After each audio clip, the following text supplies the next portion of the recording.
Hello, my biddies. Sorry, I'm a couple minutes late. I should not learn not to do interesting things before I get on here. I was looking at my family history. Um, ooh, that's what I didn't do.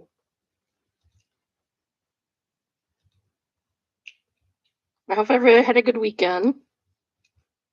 I had a pretty good weekend. I finally rearranged my kitchen, made myself a little coffee station, so that was fun. Doing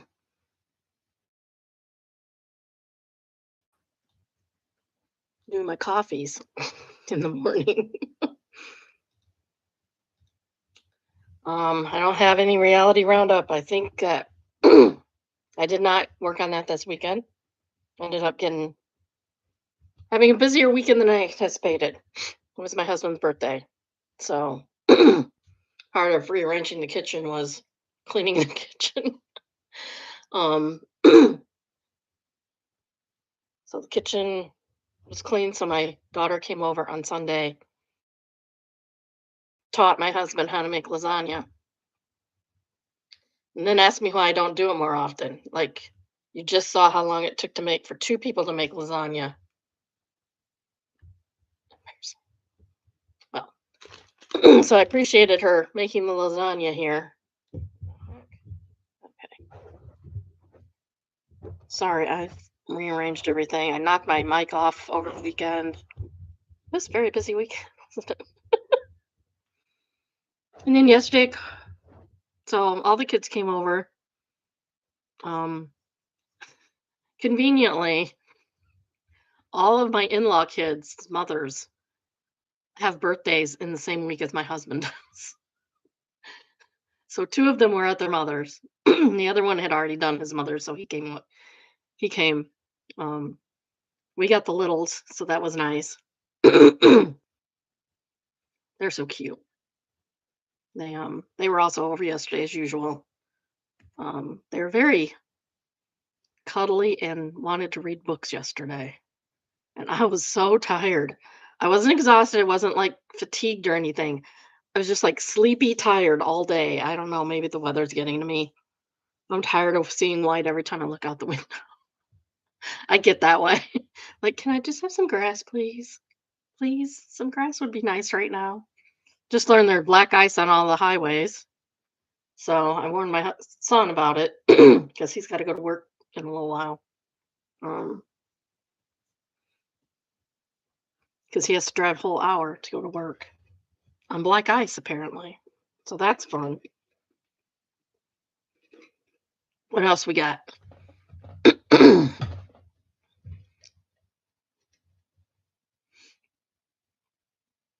Oh, the 4-year-old made a birthday card for Bubba. So when Bubba came in, he left work early yesterday just to come see the kids for a few minutes, even though he'd seen them all day the right day before. Um, so he came in and they had forgotten to bring it on Sunday. So he came in and they ran up to him. I made you a card. So cute. They're just so stinking cute. And the littler one, yeah, it must have been on Sunday when they came over and ran up to him. I made you a picture. Just dots. But he was so excited about it. It's so cute. They're adorable. I don't know why they were so cuddly yesterday. They're boys. They're not usually that cuddly. But I enjoyed it and I was tired, so it was okay. I slept better last night, so hopefully that'll um take care of things. Hopefully. All right, I guess we'll get into our reads. And this month we're starting out with something else, but today we have malicious compliance, and it is entitled, Okay, I Will Cycle Around All Day Instead of Working. Depending on what cycle means, that could be interesting. I worked for my local council doing work with the catchment zone of a river. Council office is not near where my work is, and I only occasionally need to go in. It was a lovely bike journey, but mainly worked remotely. Importantly, when applying for my job, I was told I would not be able to access work vans for the role, and the role was remote with occasional days in the office. It's in my contract that I cannot access work vans, but also there was nothing stating I needed my own vehicle for work. There was a change in the council, and those in charge are ideally against work from home as everybody is better in the office, which is not true. That is not true. it People are much more productive when they can take little breaks here and there. I was informed I would need to check in at the main office every day. Well, that's a pain in the butt. I arranged a meeting and email to explain my role, and most of my work wasn't near the office and that I could only do what they wanted if I had a van, but didn't think one was available. Meeting was turned down, and the policy stated that all staff must start their shift at the base office. This was during the summer, so I took the opportunity to do what I was told. Office was a lovely 16-mile bike ride from my home slash area of work, and I would usually take about an hour. Excuse me. And I would usually take about an hour and 15 to do it. So I headed to the office, find the desk, and do the morning admin, and then back on my bike, back on the road to a site. Would do an hour or so of work and have lunch and work for an hour or so before cycling back to the office and then turning around. I was pretty fit, but the 60 plus miles a day was hard at first, but it didn't take too long to get comfy with it because they did say it was flattish. Did the did take the bus a few times, but due to locations required two buses each way.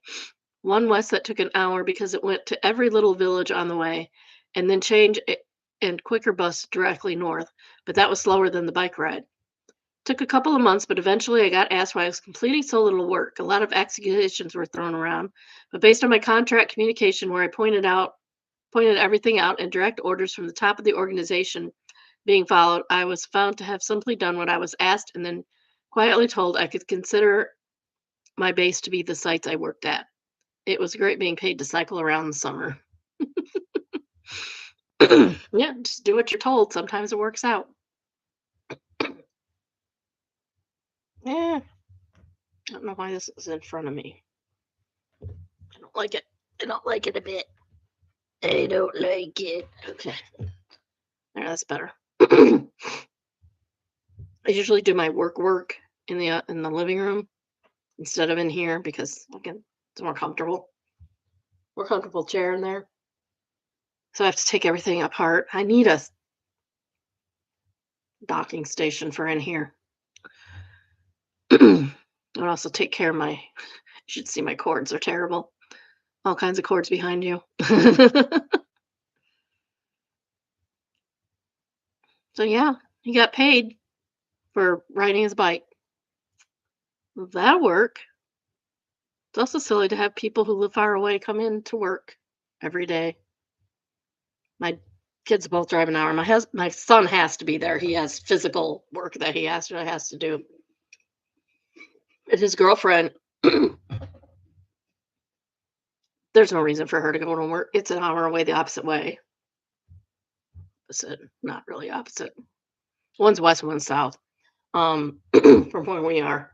But hers is the opposite way. Hers is west and his is south. But it's an hour for both of them. They could move somewhere where it would be a little closer to both of them, but they like it here, or at least she does. I don't know about his, but at least she likes it here.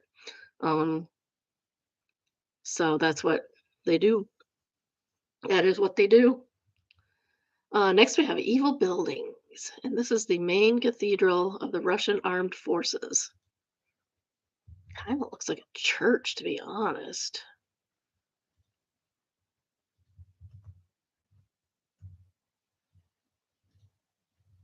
Okay, here you go.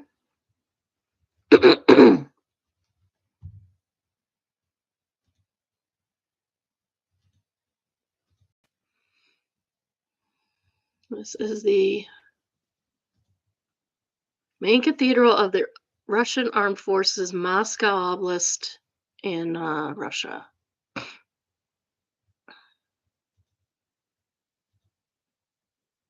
Why does it look like a freaking church? That makes no sense. Holy cow, that's crazy pants. The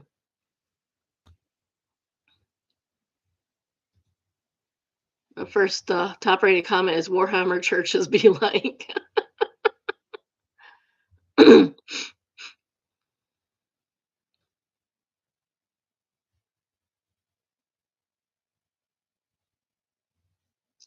Yeah, that's wild. All right, next we have AITAH. AITAH for saying that my girlfriend needed to get in shape too if she expected it from me. Well, probably not. Depends on how you said it. I'm 32 now. In university, I was a Division One swimmer. Almost made the Olympics. It did say mad. He even forgot me. It's okay.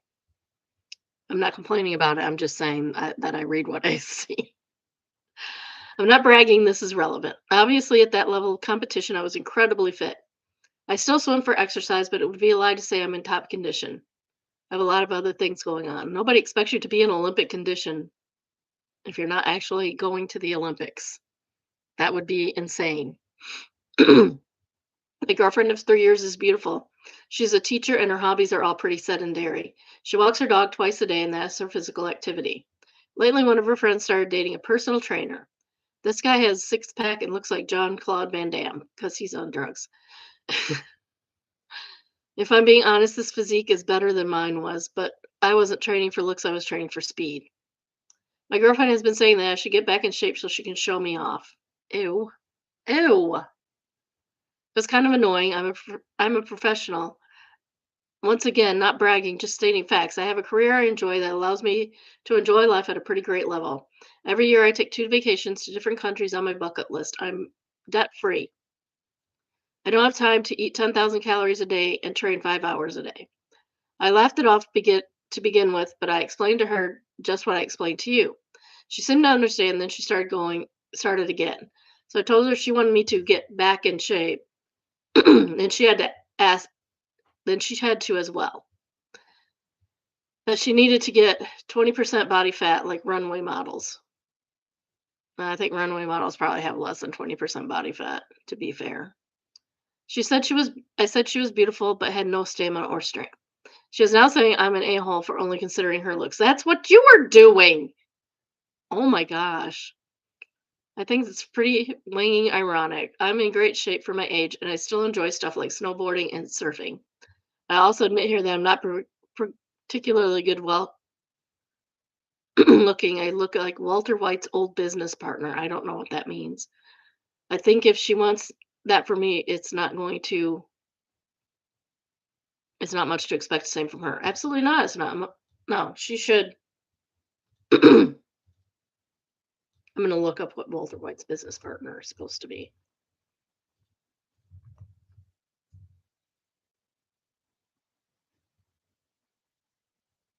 Okay. It's Elliot Schwartz in Breaking Bad. So look up Elliot Schwartz and you can see what he does look kind of goofy. But people will overlook that if you have enough money. Impossible Nebula is a top comment, and she says, "You're not a prop in her life she can use to compete with her friends. She's coming across extremely shallow." And yes, she is. Bertano Tall says, "Agree, NTA, this is pure hypocrisy. Her behavior is damaging him, and she needs counseling to get an objective reality check from a third party. She needs some kind of check from a third party for sure." Why is this not? Okay. Second top comment is from Penny Lane, and they say it's frankly a vaguely insulting request for her to begin with. Let's get fit together because it would be fun and we both be healthier is cool. You should get ripped because my friend's boyfriend is and I want to be able to show her up is not exactly. So are you in the wrong to say it's only fair if you both get fit? I say no, but the whole thing is wonky to begin with. Yes, exactly.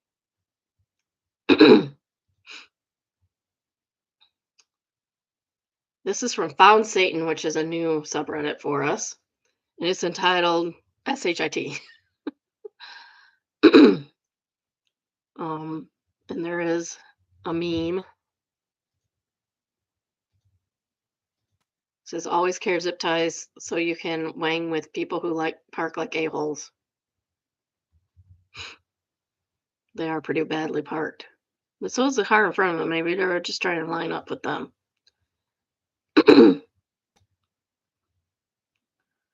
Quirky ass says you got to make sure they are the wire reinforced zip ties.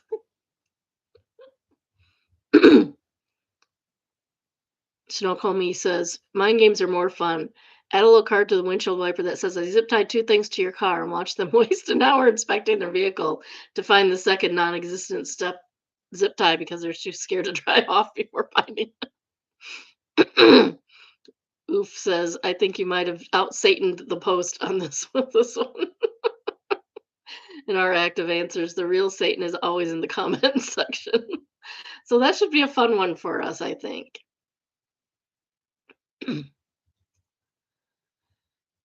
Just know Mill, entitled Mill wants to borrow money but also have access to make sure our bills are paid while husband is deployed. Update. So this is the update. We should probably go to the original. Oh, and there's another update too.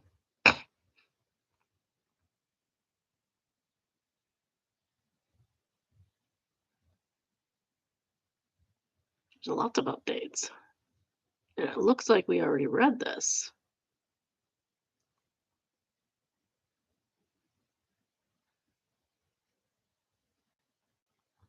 Okay.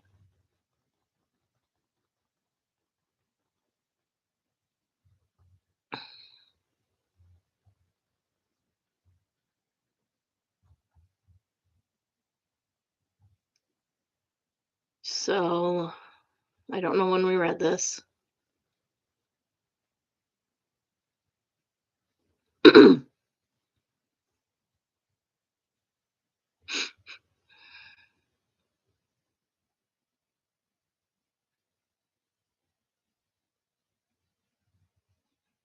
We should just read it again.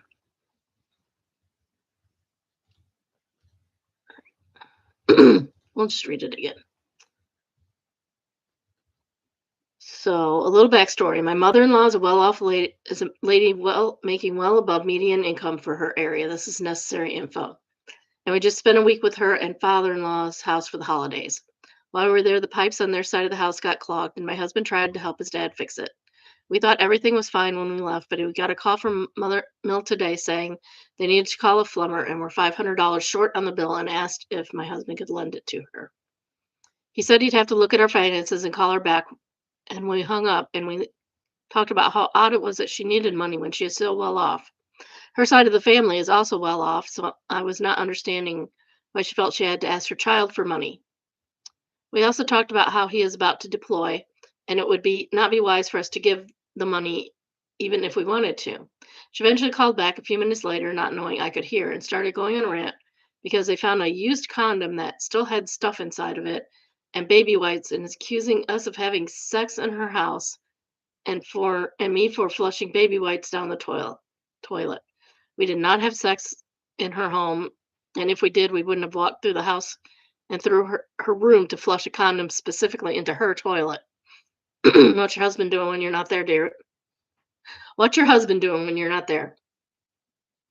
I felt like she was trying to blame me for everything behind my back, even though I had only been in their bathroom twice to shower. When my husband said I couldn't have been us and provided facts as to why, she changed the subject and started to demand his passwords to everything so she can make sure his bills are paid while he's deployed. No, that's not your job. He told her no, she had access while he was in basic and stole money. So no, absolutely not. And I would be handling that. She started saying to him like a dog disobeying and just kept telling him over and over again, just demanding everything. He ended up having to hang up on her and block her, so he started blowing up my phone. She started blowing up my phone and saying she was going to get a flight to our house the first thing in the morning, and she was going to get power of attorney over him and change all his passwords back so she could have control. That is not how that works, lady. That That is not how that works. I ignored her, and finally his dad calls. He had been out of the house getting supplies to fix the house and had no clue what was going on, to inform us that no, they did not need our money and that he has no clue why she even asked. She's doing something behind his back too. Financial abuse is abuse also. I keep replaying the conversation over and over in my mind, and so much of what she said didn't add up. How do you need money to borrow $500 but also need control over husband's accounts while he's gone because you're better at money? I'll take any advice. More so, I just needed somewhere to rant, as I'm not close with my family, and my close friends are just so stunned at the situation they don't know what to say. Oh, poor friends. As of this moment, Mill does not know I heard everything, and I have not responded to her. She was blocked on husband's phone. Top comment is from Please Help My Friend. My suspicion is that she needs to borrow $500 and needs control over your husband's account for the same reason. The better with money is an excuse. If she's given that control, expect to see significant deductions from that account for things that have nothing to do with your bills being paid. She's got some kind of expensive thing that she wants that her husband isn't going to give her, or she does, or he doesn't know about it, and she's trying to mooch off her son. It would be so much easier to mooch if she just had control of his account and didn't have to go through the trouble of asking for $500 loan and possibly being corrected by father-in-law. Don't give her that money. The second you do, it's not your husband's account, but her backup account, because that money is never going to be recoverable. Edit, Misty, she had access in basic and stole the money. Yep. Same old trick. A thief is a thief, and how shocking. Hera has the second top rated comment. And they say the fact that she stole from him before explains all of this. Phil fairly obviously manages the money and has them on a reasonable budget that doesn't allow her to spend unnecessarily. She doesn't like that and wants more money. And she possesses whatever character flaw and or personality issues slash disorder that would cause a person to think stealing or emotionally extorting money from her kid is perfectly okay thing for her to do. Here's the progression. 1. First, she'll try to borrow it.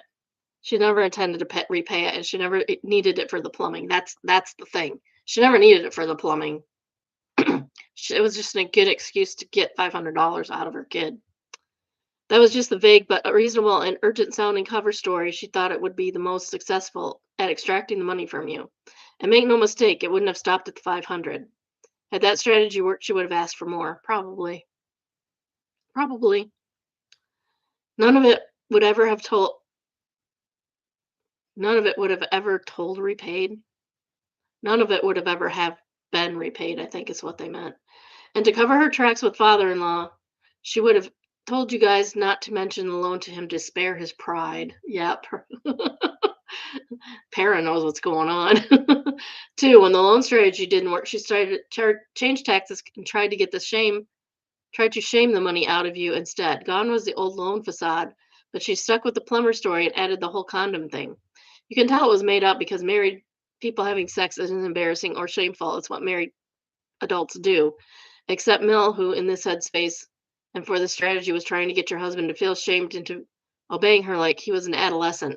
Plus, a condom stuck whooshing around in the plumbing wouldn't have still had stuff in it. That's true too. What was in it? It just had stuff. What was in it? So this was just a poorly executed strategy she made up on the fly that also failed. 3, when the first 2 strategies didn't work. This is really long. Really, really long. When the first 2 strategies didn't work, she abandoned the whole plumbing angle and instead showed what she's really been doing, fondly reminiscing about the time he was deployed, and she, as his POA, got unfettered access to take as much money from him as she wished. So strong is her entitlement and lack of character that it didn't occur to her that 1, of course he's not going to have someone other than his own wife manage their marital money and affairs while he's gone, and B, even if he did, he certainly wouldn't choose his mom again because she stole from him the last time. When all that failed, she dropped all pretenses and just started berating him and then you, hoping you'd cower at the temper tantrum and give in. Don't ever give in to a temper tantrum like that. Don't ever do it. It's just manipulative. It's just them manipulating you. OP, you and husband need to recognize that she's not going to stop there. This isn't the end of this. Something is broken inside of her that would normally stop a person, especially someone's parent, from feeling entitled to steal money. So she will try again and will definitely try it when she thinks either of you will be at the most vulnerable. Like if he's far away and she spins a story about someone being sick, so sick he feels guilty about not being there, or when she can tell you're deep in your feelings about missing him while he's away.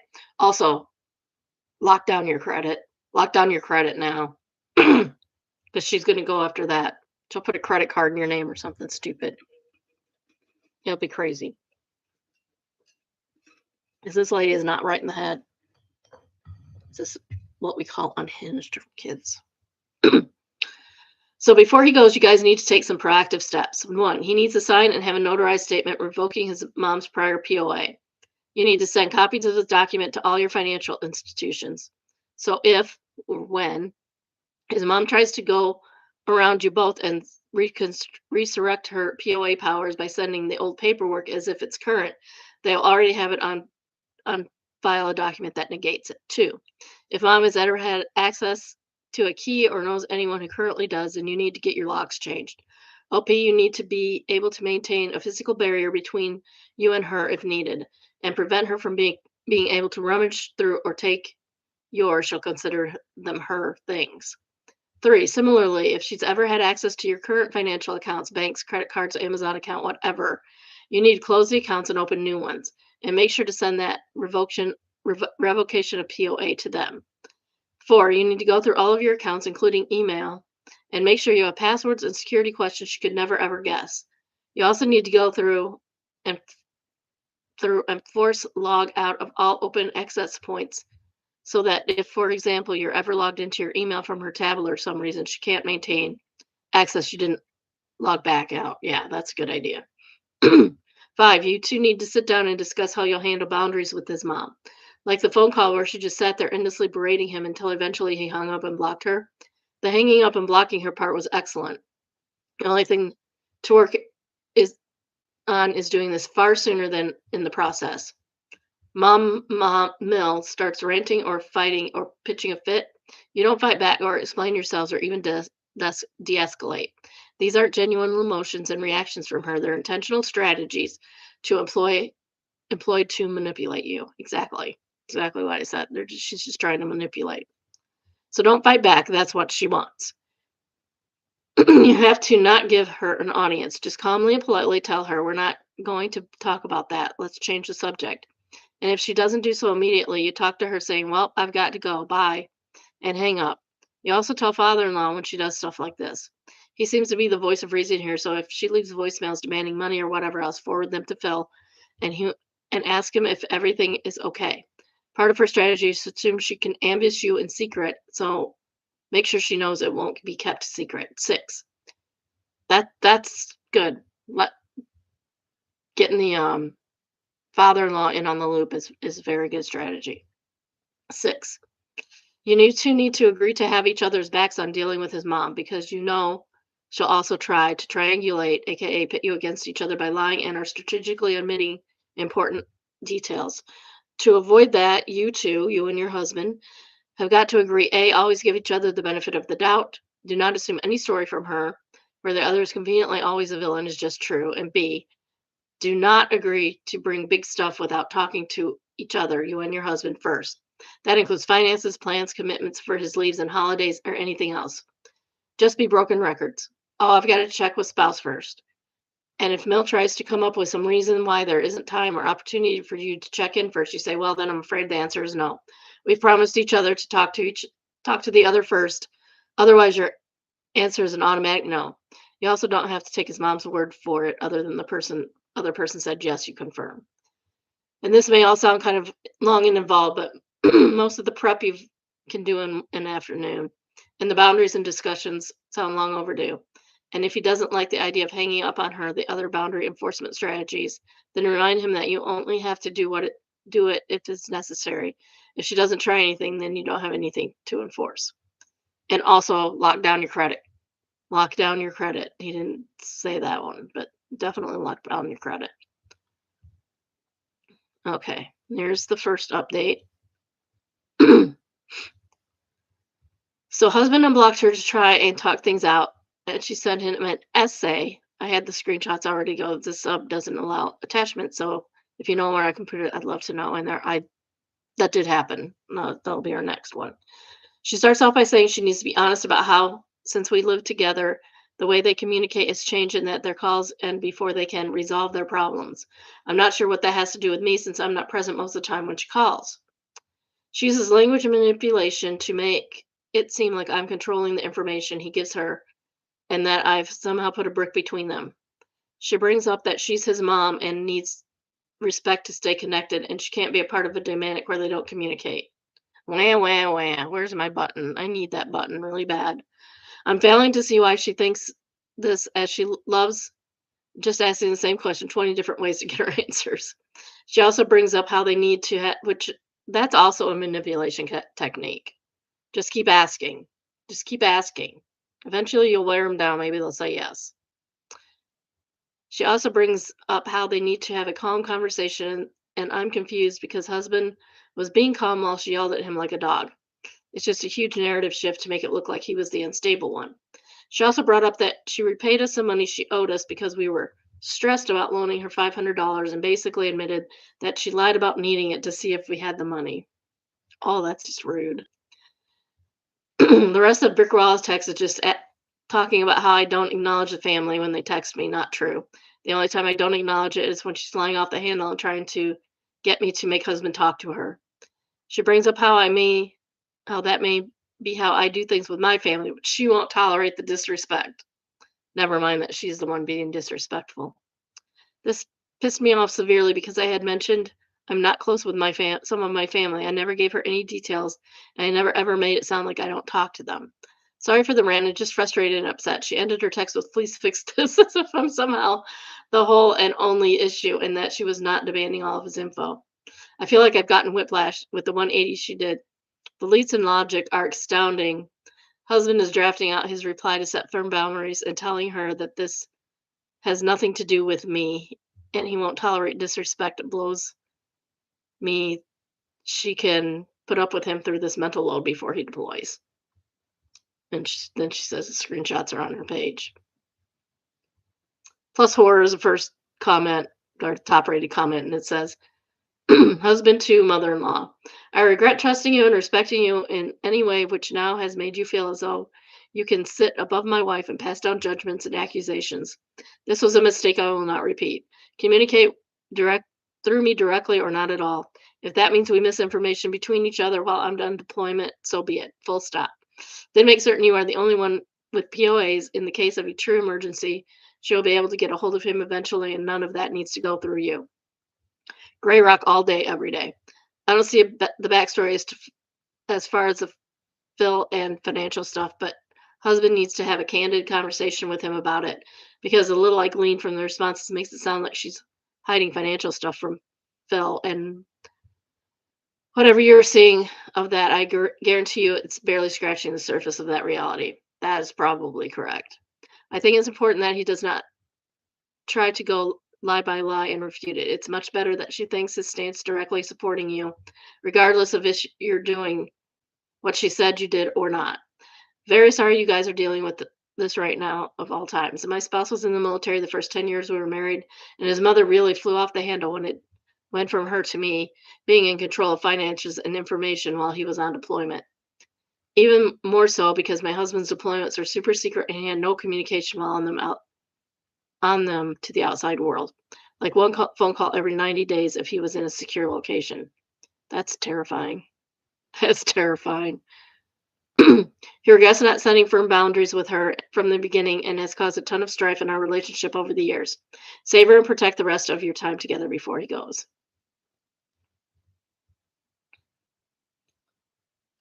Okay, and then here's the texts she sent. I need to be honest with you about something important. Since wife moved in, the way you and I communicate has changed, and it feels like a wall has gone up between us. No, that wall was there before her. That wall was there because you stole from me. Calls end before things are resolved. Messages do not get through, and communication that used to be direct now feels indirect or filtered. Why? You're not contacting him directly? I'm confused. I'm not asking you to choose sides or defend anyone. I'm only telling you how it has affected me as your mom. When things are handled indirectly instead of directly between you and me, it starts to erode trust on both sides. It shouldn't. I feel like I'm no longer being asked or heard directly, and that makes me feel pushed away and no longer good enough to matter in our relationship. Oh my goodness. I love you and I will always be your mom, but I need direct communication and basic respect to stand connected to you. I cannot be part of the dynamic where things are assumed, passed along, or left unresolved instead of talking through between us. I want us to clear the air and move forward in a something way. Hopefully, that's in the next one. I want us to clear the air and move forward in a healthy way before you deploy, and that requires a calm, direct conversation between you and me, which she won't do because she's just too busy screaming at him. I went ahead and deposited a little more money than the cost for the food. I know I had mentioned next payday, but you seemed stressed when I asked for help, so I don't want that weighing on you. So now she's giving him money when she asked for him for $500. Dad and I talked, and he said you don't need to take leave or do anything else to help us. We'll always find a way. Just focusing on taking care of yourself and if you need anything at all. I just want to break something up honestly. It's not just about me. Dad and something noticed too. It's something you said you already spoke to with her about. When messages are passed to her and there's no acknowledgement, oh, it must be wife. And no acknowledgement, it feels dismissive. We are not asking for conversations. It's simple, okay, confirm the message was received, or in some cases, she gave it to you. That basic courtesy is she's not still not happening, and more than one of us has been left unread for a bit or more. Oh, too bad. Wah, wah, wah. I've personally been ghosted for almost a week now, even when you and I, or dad and you, and even wife and you are upset. That does not stop basic confirmation. Yes, it does. Sometimes it do. Sometimes you just need to know you are okay and that you actually hung up and that nothing happened. This matters even more with the deployment. There may be times when we know something she does not, or she knows something we don't, and silence in these moments is stressful. I doubt that you're ever going to know anything that she doesn't know. Why would you? If this were reversed, I know you would want the same reassurance. We would never leave her without acknowledgement out of respect, but respect goes both ways. When friends' messages are acknowledged, but family messages are not, it makes us feel not important. Oh, wait, wait, wait.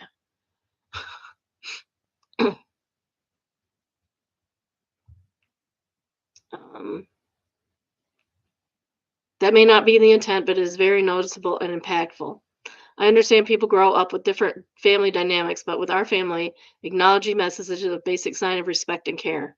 We care about you and are just asking for basic, respectful communication to go both ways. So give them a thumbs up or a K. A thumbs up or a K, that's all they need.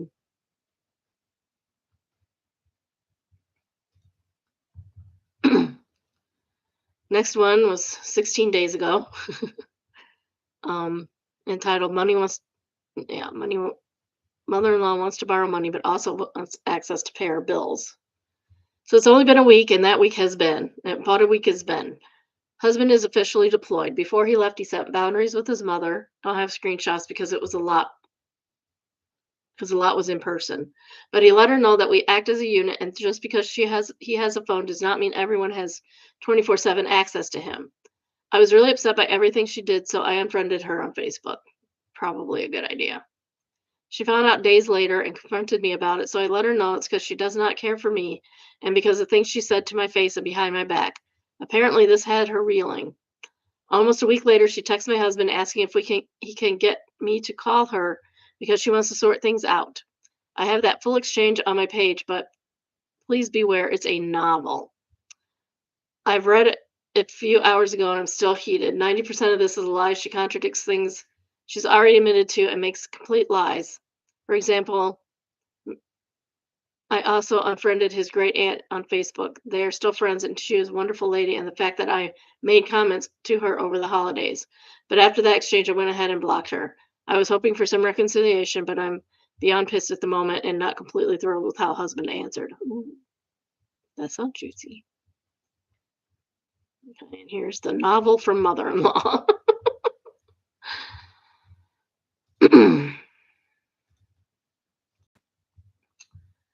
Listen, I can do that, but I need to know if that's actually what you want. She is aggressively candid above anything else and only keeps her mouth shut out of respect for you and because I asked her to. I'm not saying it's a bad idea. I'm saying that she has experienced how we used to communicate, feels slighted by some of your comments and mannerisms during Christmas, New Year's, and likely won't be a fun conversation because won't it won't be with me around to mitigate. Do you have a moment to talk? I'm not sure how to text it. No, I don't. Sorry. If I text it, can you keep the messages between us? She told me all those times you said it was just talking. She was there listening, and that you let her read all my messages, and I don't feel I have a safe place to communicate. She's his wife. He's gonna tell her everything. That's just something you gotta live with. I'll keep it between us, but I only let her read them to try and calm her down because anytime don't want to pick up the phone, she encourages me to talk to you. That being said, for every time she's done that, I pick up, and it's never been friendly, so it's not every phone call either. The fact that she created that crack in my trust, not just mine and daddy, both thought they had safe spaces too, as what is between them and you is like what is between me and you. You can ask them more about that if you want. I don't know what that's supposed to mean. I'm going to drop it, but I highly discourage a crack in trust during any of these conversations. I'm trusting you with this conversation. I think once I type it all out, you'll understand. It's harder to organize my thoughts typing versus talking, so I'm trying. I have been crying and not sleeping since she unfriended me on Facebook, telling me she only keeps people on there that care. I mean, you got your answer, chickie. I have held it in so you could get through your training. Honestly, I don't know what I did. All I think she all I think is she doesn't understand me. From what I would be so hard to make her unfriend me the very first day you were on TDY. I don't know what that means. I don't know military acronyms very well. I could have understood before she was upset that we could have worked through it, but the moment you're gone and communication is crucial on both sides, it feels like I'm being carved out of your life. And it also put me in a situation where I would no longer feel welcome in my son's own home. Well, it's not your home, lady, so I went out of my way and it was super nice and welcoming to her. Yeah, right. If I didn't care or like her, she would not have been able to stay. Ooh. Ooh, that's rude and manipulative. I tried to make it great for her and even bit my tongue and tried harder with her comments and things I felt were not nice. I have more, are you still there? I can make it real simple, and this is regardless if you meant to or not, but just the highlights. You didn't make her feel welcome. You kept trying to pin me in a you versus her situation. You shoved multiple accounts of blame onto her, whether it be pipes or the fact that I didn't actually allocate time between everyone enough. I'm learning. You shouldn't have to allocate time between everyone. Why can't everyone just not get al- Why can everyone not just get along? You made her feel deliberately excluded when I didn't want to answer, and she said, "It's your mom, just answer the phone." You didn't ask her, but rather demanded all my account information, threatened to use a document you don't have to take it back, threatened to break into them, threatened to just show up at our home unannounced. She's still worried you might while I'm gone. Lied about going under the house, lied about where dad was, lied about what was happening. Randomly asked for money just to see if I was okay on money instead of just asking if I was. I will try and manage, but I will ask if I need help. Tried to use her opinions and dad's opinions against me. Spoke to me like a dog and so on. Now I know that's how you're used to me responding, hence why the boundaries were so difficult on all sides at first. That being said, I want to clarify that there are boundaries, not barricades. You are not being excluded. You're experiencing her utmost respectful response with a clear, direct, and honest answer to a question you normally have evaded by me. It will suck at first, but rebuilding is actually very simple and direct. I understand you're not trying to make her feel excluded, and I understand you were never trying to treat me like that. I'm giving her time to cool down, and I've been actively asking her to minimize and break up how she feels so that's not crushing. I will tell you that if you ask her anything, she will not beat around the bush. She will not sugarcoat. She will not hold back. You will get the truth and the whole truth and nothing but the truth. For me, it's easy, really easy. I'm working on being more open and more importantly, earnest. That's a big part of me taking time to respond. It needs to be right. It's sometimes hard to tell you things because you take it so personally and analyze things so thoroughly. Questions are good, but if I say something like I don't want to go there, you might see it as an extended with you or that I'm really just making plans without you or something. Your better and broad considerations in short notice is a well practiced and invaluable skill. But for me, it really is just I don't want to go there. That feeling might change, but that's a moment in a current status indicator.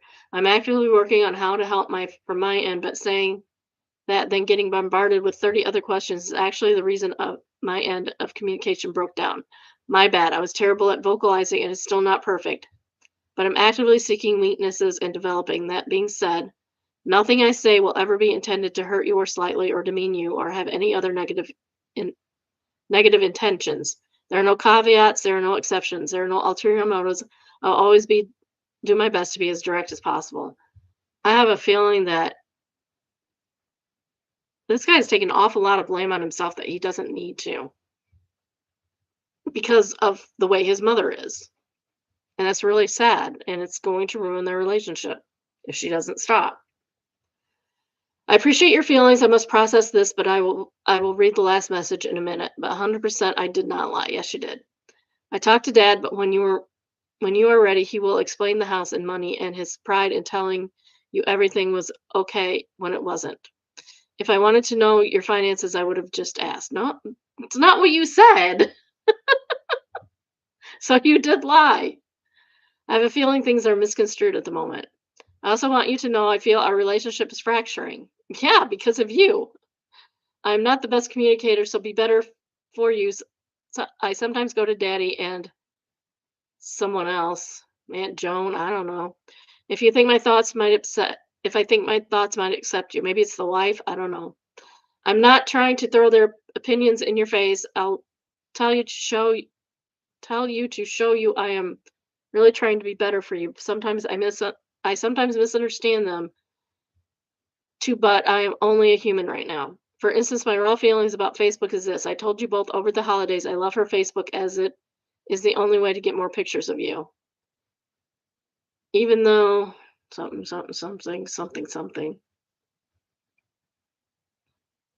Even though something upset her, she waited until you left. As a Ravenclaw, that's strategic. Now we're bringing Harry Potter into the conversation. Weird. But it's only mentioned as a way to respect me and not a way to cut strings. And some strings cannot be reattached. No one sees that we have a little interaction on there and oh, I think that's supposed to be there, THERE. And many people have lots of people on their Facebook they never talk to. Okay. So then it gets told to me she only keeps people who care for her, but I did go out of my way. Which my mind goes four places. One, no one feels comfortable with being with someone they unfriended on Facebook. So the family vacay, even holidays mean no or limited, where it goes back to no family time. Two, what about when I have grandbabies? Oh my goodness, yeah, it's all about you. Wow.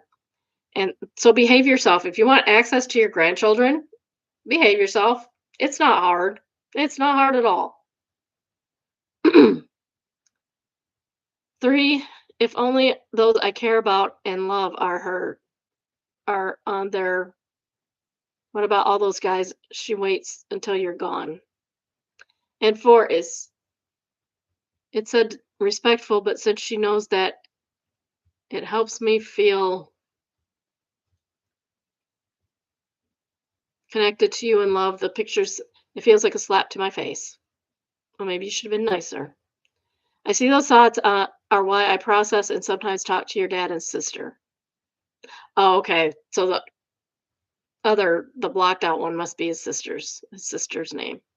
Those are just my raw, unprocessed thoughts, so please don't take offense, as it's just my feelings I'm trying to navigate, though. It doesn't mean it's true. I just have to think about it all before I tell you. Just like the needing an okay. You never once asked why I do that or even if it matters. And he answers, I don't really know how to explain this, but the sincerity of it actually helped. Ugh.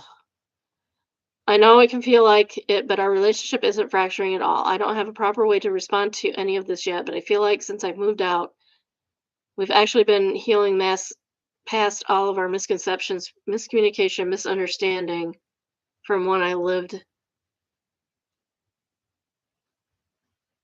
at home and actively avoided questions and emotions. I understand you need time, but I didn't want to leave you unrecognized for the effort. So he's just acknowledging that he got our message, which is dumb. Do you prefer the processed or raw feelings? What kind of question is that? No one no one prefers raw feelings. No one, unless they're insane. Because raw, I'm up still upset. Because most of my feelings on Facebook seem logical and it feels like I'm being carved out of your life. Not just me, but others too. I wasn't the only one who unfriended. The aunt was, which I find ironic because she adores wife. When I was 50-50 on my thoughts, she convinced me wife is great for our little family, for our family. She even got you guys a little something for when you came, but we know how that went. However, she's very understanding. However, I'm not happy about that either, as she has been nothing but team wife and then this. And then it ties into comments about how weird it is we are close and so forth. And I don't even think you realize how each family member loves you dearly, but I have seen you pull away from uncle, and then Aunt Becky, and it looks like me too. It's all raw and not processed, so please don't take offense. It's just where my heart is right now. This is long. I literally feel like I'm being carved out of your life as I already have played this game out like a game of chess many times. I love you very much, and yes, I did feel like we were healing until recently. I mean, do you even know why I need that okay or confirmation you're okay and actually hung up? I get upset. Okay, she didn't get the rest of it. Uncle was arguing with Grandpa Joe and hung up, or we thought he did, but actually got in an accident driving off the side of a mountain. It was scary, and I do have PTSD from it. So I wasn't even asking you to talk about her or her. I just thought if I asked, you would give you a message to call me, and she would say okay, and that would confirm you're okay. When she didn't respond, I thought the worst. First of all, you probably don't have PTSD about it. You just feel bad about it because PTSD is an actual thing you have to be diagnosed with. I know I didn't handle it well, as that is a trigger for me due to that, but any communication is better than none, even if it is he doesn't want to talk or okay. But then out of everything, you texted back, which 90% I thought was awesome. But the thing about it should not expect a response. Sorry, I ran off characters, but I feel like that started to make it okay for her. Anyways, those are raw thoughts again. I'm not saying what I feel is true.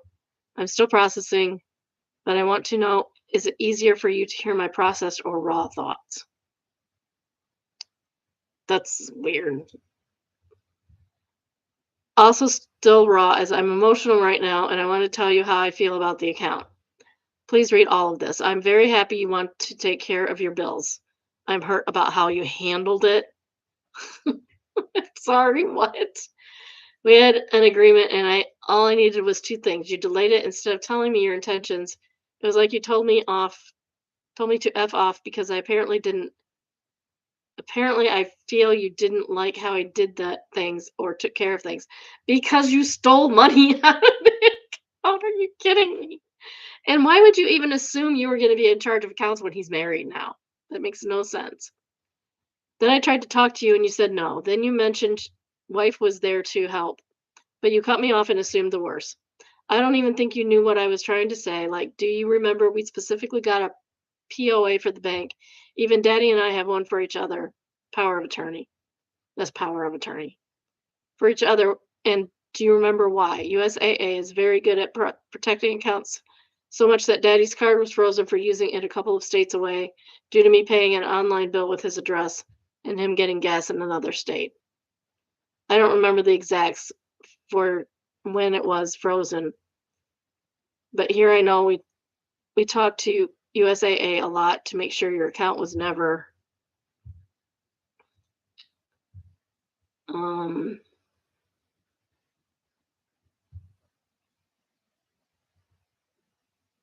where'd it go? State. It's weird because it doesn't match.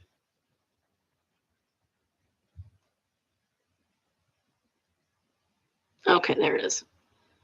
Um, to make sure your account was never frozen.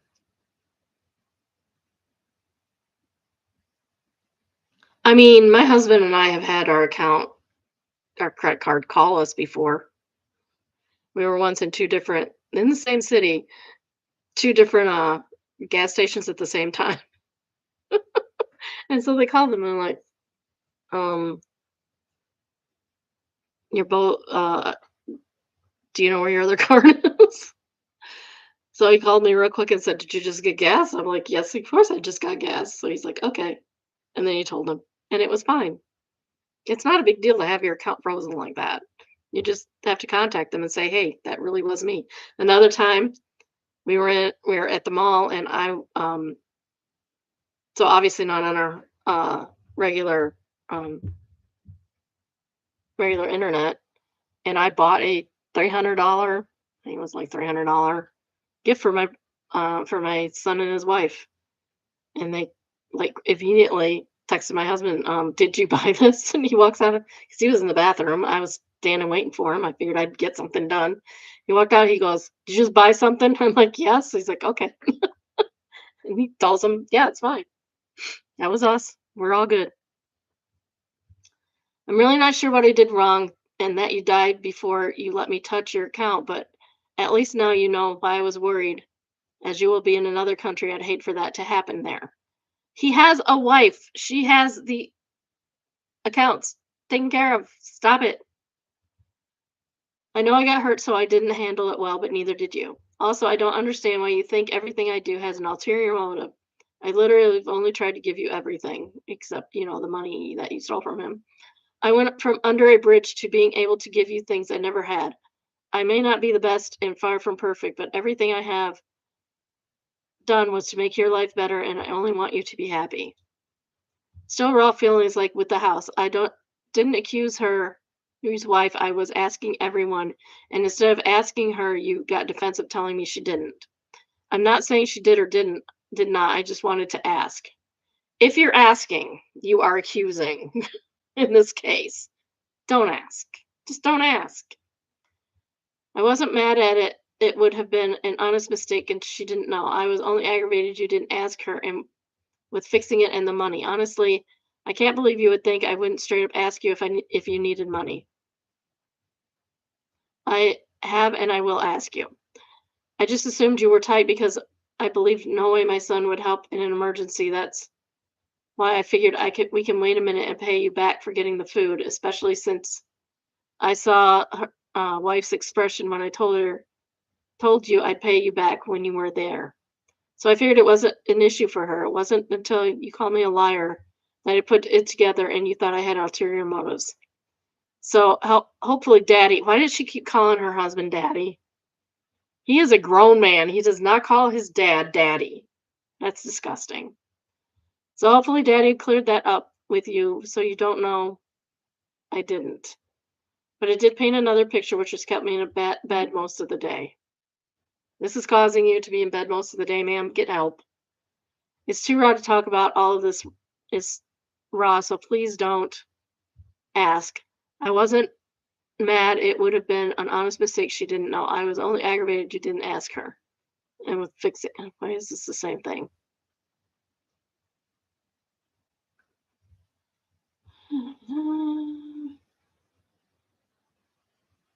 It's too raw to talk about. All of this is raw, so please don't get offended. I'm still processing this, and it's just how I feel. It doesn't mean it's right. It just my thoughts. Where it's all leading to that bothers me the most, but I do love you. But I do love you, even though I'm a pain in your butt. Oh, geez, there's another one. Evidence case 3. What's your schedule like to talk to at the moment? I appreciate your candor. Honestly, I'm confused why you were upset, which is part of why all this has been heavy. When communication stops, reactions happen without context. Okay, now it creates room for overanalyzing, and then things feel bigger and than they need to be. No, it avoids conflicts. It avoids conflicts. I know I have different personalities, but I know this is hard on both sides. For me, I prefer direct and straightforward communication as I think it keeps things from escalating unnecessarily. With, oh, this must be from her. With husband preparing to leave, I think it's important to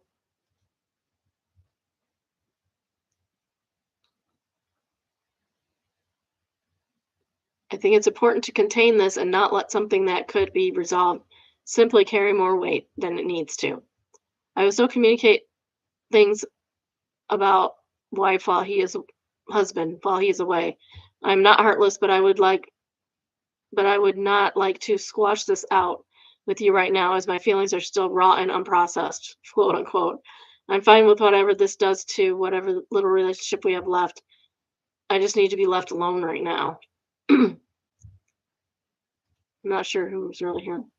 I'm not playing the victim or trying to shift blame. All I want to know about the situation is if you had a problem when I said my family, but as I explained, that included you, and said it was of not wanting us to grow closer, not to exclude you. I would not have opened my home or my safe space to you if I did not accept you.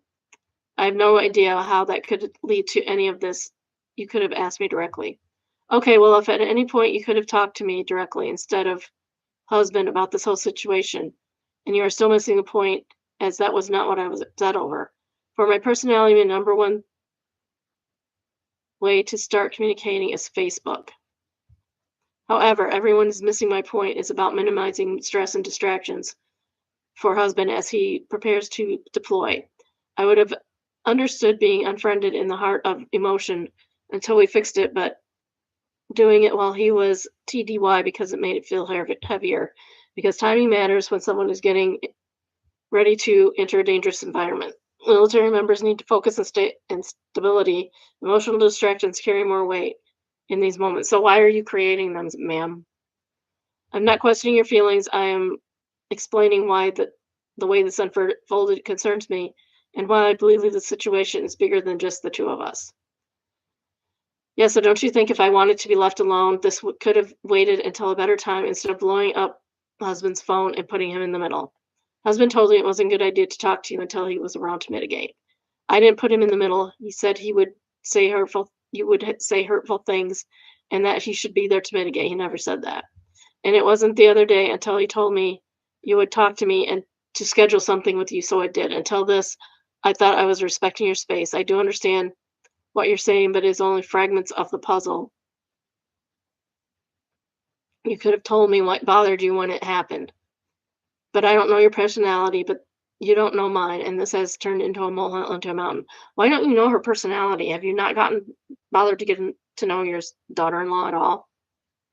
If you read the text, I am not saying that it was true. I am saying that this is what my overanalyzing brain wanders to because I don't know. However, if you heard all of our conversations, you would know that I don't think it is just things that pop randomly into my brain because my brain tries to think of every scenario. Well, stop thinking about it.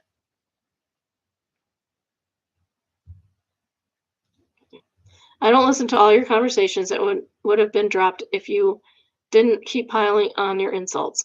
I understand that you are not stating them as fact, but the fact that you could think and verbalize all that in the first place shows a lot, and I'm not having it. I do understand you want to read his text or listen, and that is fine, but remember this, he knows me and you don't.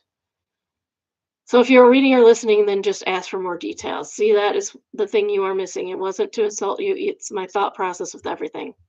I don't want to read y'all's text either. He was showing me because you were talking about me. I'm glad he does not hide it, but you were stressing him out and making things far worse with me. I just see I'm automatically blamed behind my back, and I'm supposed to not let anything happen and not do anything. They were not meant to be insults or judgments. It's how my Aspie brain processes for information. She has a lot of diagnoses, and I bet she's not diagnosed at all. I lack socially. I tend to think through possibilities so I can understand situations and prevent problems, not to accuse anyone. If I did come to think it was the case, then I would tell you directly, not behind your back. Sure, you would. For example, if we are taking a short trip, my mind automatically runs through what ifs. So I prepare. It is the same mental process in conversation. Sometimes I think things through out loud or in text so I can make sense of them. When I say something is raw in a process, is simply my way of letting my family know that I'm still working through thoughts. I cannot I can understand how that might feel overwhelming without the context, but with the intent was never to attack you. I cannot help I'm not socially adept, but this is how I process my own information. And that is why it is personal because it's not something that I think is true just because of the many thoughts that I need out for me to organize. That's a lie. You don't think thoughts that you don't think. That's crazy.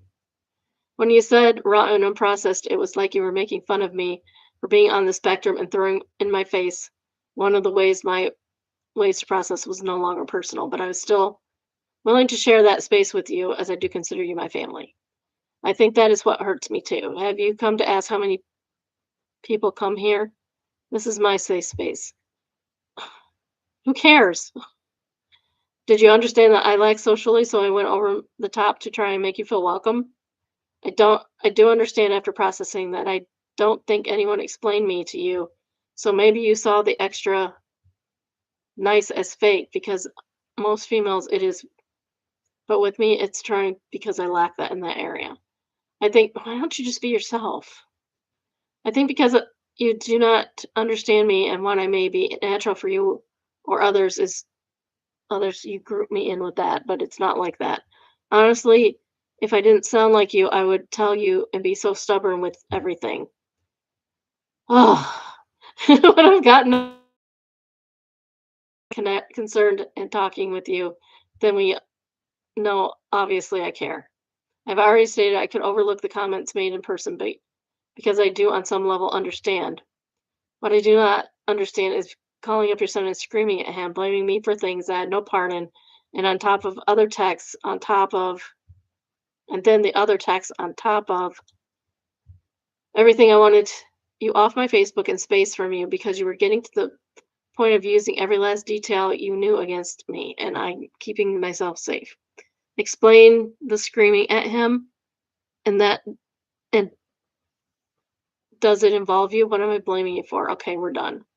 What do you mean your safety and what is and when is it no okay to get on my son if he does something wrong? Because he's an adult and you should not be disciplining him. That's stupid. I still don't understand and try to find a reason to fracture my relationship. So she does the same thing you do, ma'am? What did he do wrong? He's a grown man, and I'm not.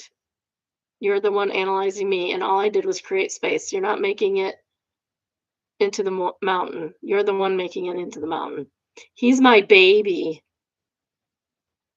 He knows that, and you getting on me for getting on him is nit logical. I realize you don't have family like that, but this is how we are and will be. No, no, because you're wrong.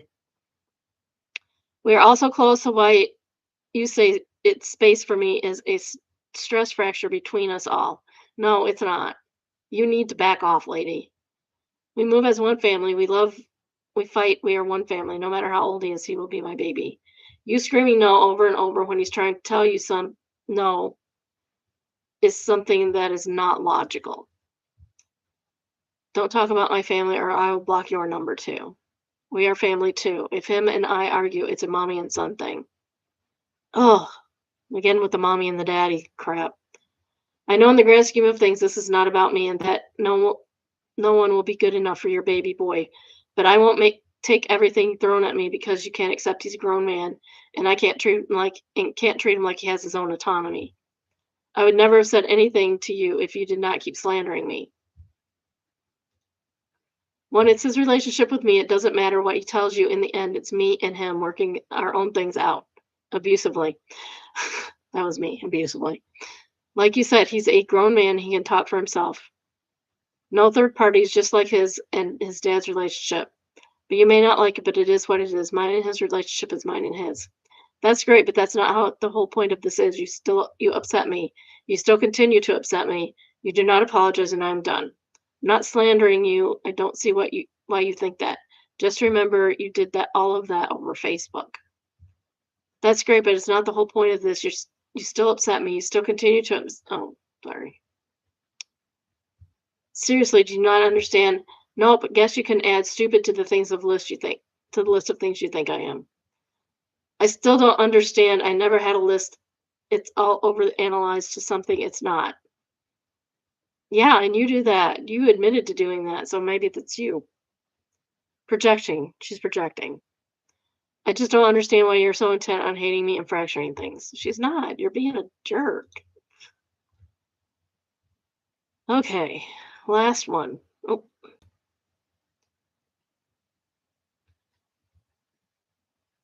no, no, no, no. I just did it wrong. Okay. Back.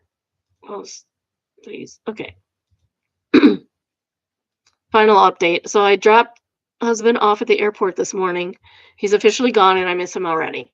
So much has happened. His mom finally reached out to resolve things and crossed over my boundary of not wanting to communicate yet. Well, she got what she wanted, kind of. We were in the middle of our argument and she sent only one screenshot to him of out of context to prove I was using the relationship for the reason of my being mad. I've had people do that. It's really rude. So I saw enough of the conversation to know that out of context thing is not what it looks like. I left the screenshots out, but he did say I was the only reason he has a relationship with her right now. And after his TDY and classes on capture and evasion, that those were tactics his mom used on him growing up, and that he is not going to pretend it's okay anymore because it's not helping anyone but her. Good for him. Good for him for recognizing that. That's awesome. I know after everything that was said, I should be mad, but I know I communicated clearly and she's playing dumb on purpose. So now I feel a sense of peace knowing that said, knowing I said what I said and stood by it. She made herself look dumb, and her husband even reached out to me after saying that he liked me and that they were going to have a long conversation about how she treated me. I have our argument screenshots posted on my page.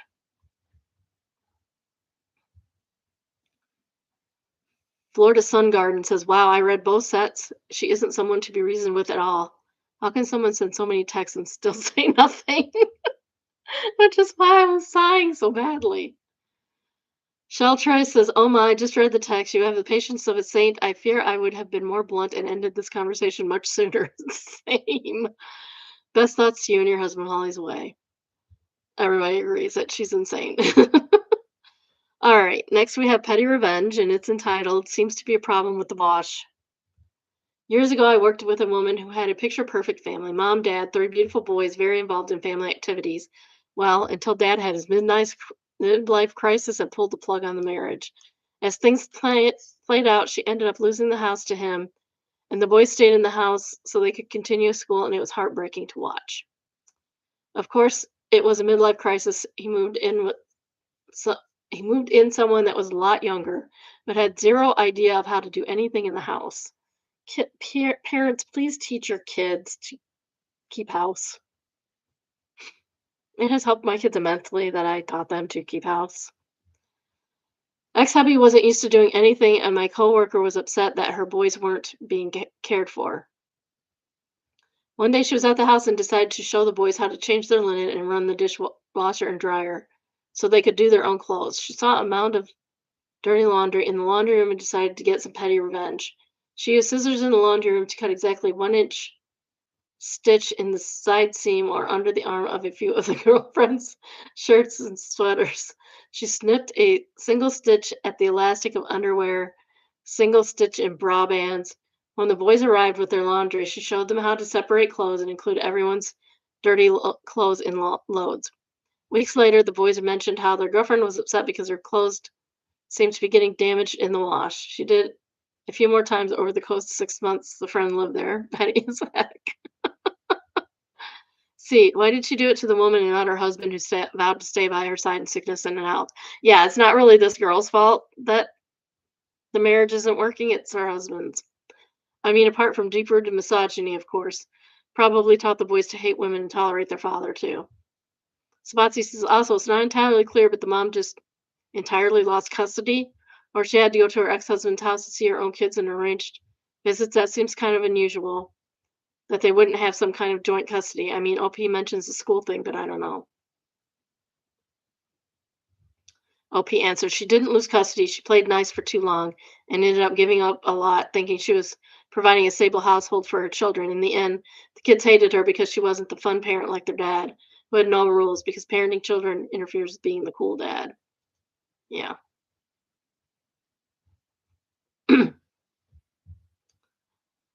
Next, we have Emma the Jerk, and it's entitled AITJ for canceling my subscription service that my whole family was using without telling them first. It depends. I mean, fair warning if they're not like really using you.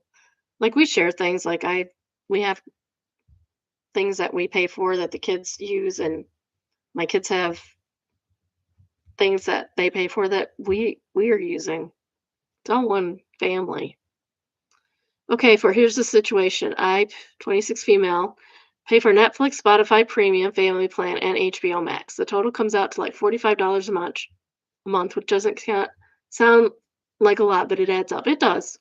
But it's still cheaper than like cable, to be honest. When I first got these subscriptions, it was just me. Then my mom asked if she could use my Netflix. Sure, no problem. Then my brother wanted Spotify. Okay, fine. Then my sister, my dad, my aunt, and even my cousin who barely talked to somehow got my login information. Nobody ever bothered to help pay for any of it. I've been covering the full cost for 2 years now. Last month I lost my job. I'm freelancing now, but money is really tight. I decided to cancel everything except basic Netflix for myself. I didn't announce it or anything. I just canceled those subscriptions, as is your right. Now my family is pissed. My mom called me saying I should have given them a warning so they could make other arrangements. You can sign up for those anytime, lady. Anytime you can sign up for those. My brother texted me a long paragraph about how I'm being selfish and it's only $45. Why are you making such a big deal? $45 for someone who doesn't have a job and is freelancing is a lot of money. My sister offered to pay me back for the last few months, but said I was petty for not telling anyone first. I feel bad, but also like it was my money. AITJ for this. No. Abe Lucas says, no good deed goes unpunished. You were buying them for yourself and ended up with everyone using them. Now money is tight and you're sensibly canceling the most unnecessary expenses. Maybe you could have given them a little heads up what you were doing, but it's your money. Exactly. And if you had given them a heads up, how much whining would they have done? Probably a lot. Blue Sky, it takes 5 minutes to start your own subscription, and I'm not sure I see any harm caused. Mild inconvenience, maybe. Everyone is adult and you just lost your job. Appropriate response is why don't I cover this year? Yeah. Old Rose says yes, and when they get their new subscriptions, be sure to get their password so you can use it for the next 2 years. Exactly. Next, we have entitled people. Entitled, she thought the pair was her personal sub, resigned when called out on it, got mad when her resignation was accepted. I teach special ed. I'm in charge of arranging student support, including paraprofessional schedules. It was my first district teaching special ed after a time of teaching general ed, and I was still trying to find my backbone. The teacher in question's first year teaching was my first year at that district. She'd been a para for herself for years, but went back to school to be a teacher. Good for her. Her husband was well off and she didn't need to work at all, but wanted something to do while her kids were in school. And that's fair. She was not a good teacher. She had favorite students, usually girls, and pretty much any time you went into that room, her favorites were at her desk doing her hair while the others did independent work. She'd scream at the kids and then buy them off with t-shirts, toys, and happy, happy, I think it meant Happy Meals. It's spelled Hapoy. She and her husband also spent thousands of dollars on her fundraisers. This comes into play later. Whenever I would have students in her class who needed para support, she would act like the para was her own personal assistant. She'd have them grade papers, make copies, and run errands all over the school when they were supposed to be helping with the students they were assigned to. She would also wait until the principal was out of the building and then suddenly have errands that absolutely had to be done, taken care of during school hours, and would make the para cover her class. I didn't know about this for a long time because my parents were afraid to tell me for fear of making her mad. Well, that's not good. That's not good at all. It all came to a head one year on the 100th day of school. 100th day of school celebrations, if you are not familiar, most people I think are nowadays, but we did not have that when I was in school at all. Um, Sometimes the kids dress like they're old people because they're supposed to be 100 years old. Sometimes they bring in like 100 buttons or 100 pennies or 100 bookmarks or something small that they can carry to school. And, they have their 100 collections. It's kind of silly if you ask me, but, whatever. I probably wouldn't participate if I was a teacher, to be honest, because I think it's silly. We're having a celebration in my classroom with fun activities planned. My parents had even come up with activities they wanted to leave and were excited about them. Basketball homecoming fell on the same day, and this is why you don't do that. Principal was absent that day, and this teacher decided she wanted to go to the pep rally. She informed my para, didn't ask, I'm going to the pep rally. You are going to need my cover in my class. My para came to me very upset because the celebration she was going to have to miss. I went to that teacher's room and told her very nicely that my para couldn't cover because she had her job she needed to do. I offered to help her find a solution like splitting her classes between the other classes, but she started screaming to me about how it was just this once and how it was her daughter's last homecoming as a member of the basketball team. Her daughter did stats for the boys' team. She's not even on the team. And how I guess I'll just miss this one. It's only homecoming. So why didn't you plan for this ahead of time and just take the day off, ma'am? I eventually was like, I tried to help you with your other options, but you chose not to take them and left. Almost immediately, the passive aggressive Facebook post started with timestamps during school hours. She took her best friend and started harassing my para and both through text and online. My para and I collected everything and took it to the principal. The evidence was damning enough that she was given a formal reprimand. She got mad and said, I guess I'm going to have to resign. My principal replied, if that's what you feel you need to do, and accepted her resignation.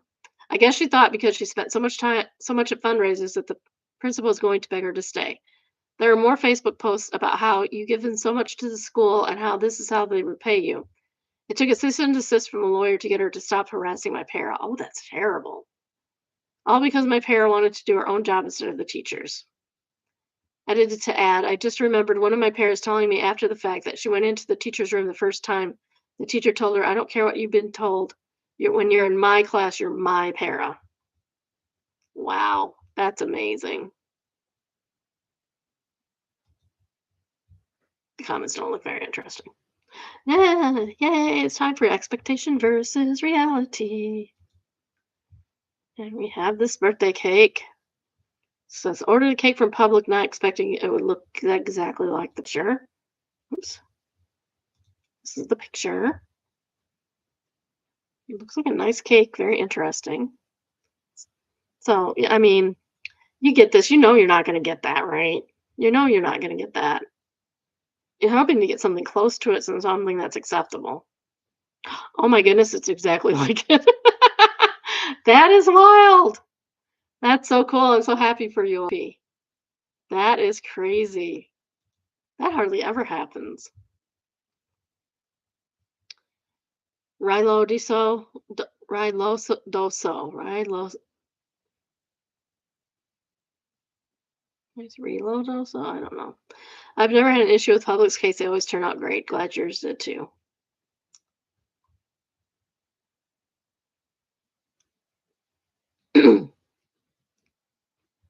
Oh, somebody put on the Christmas cake they got this year, and it looks lovely. That's a cute Christmas cake. I love it.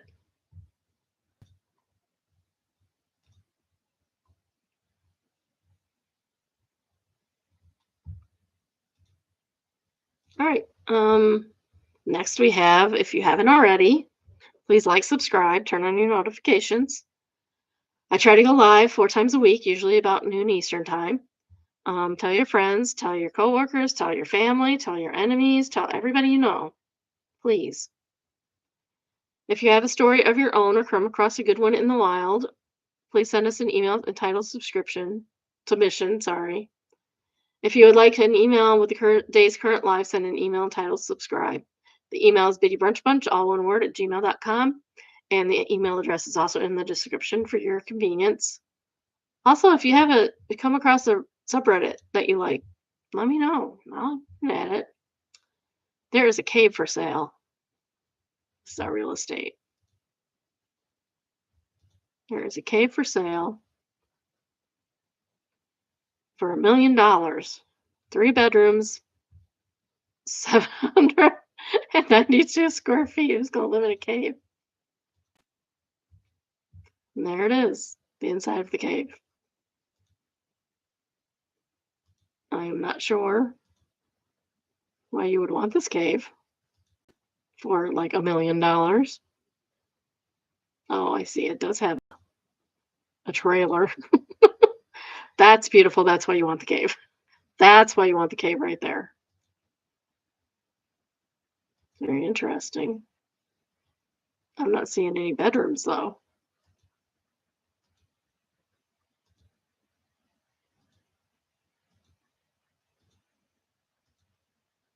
You see any bedrooms? I think the trailer was the bedrooms.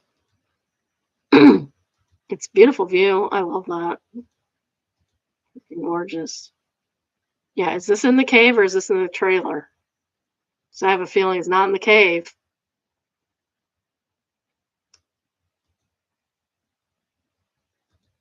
Yeah, this is the trailer we saw.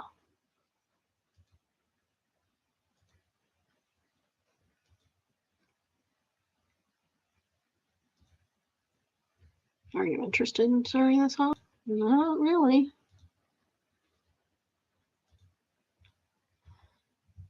So it's 3 bedroom, 1 bath, 792 square feet. And of course, it's the trailer. It includes the washer, the dryer, refrigerator, and the washer.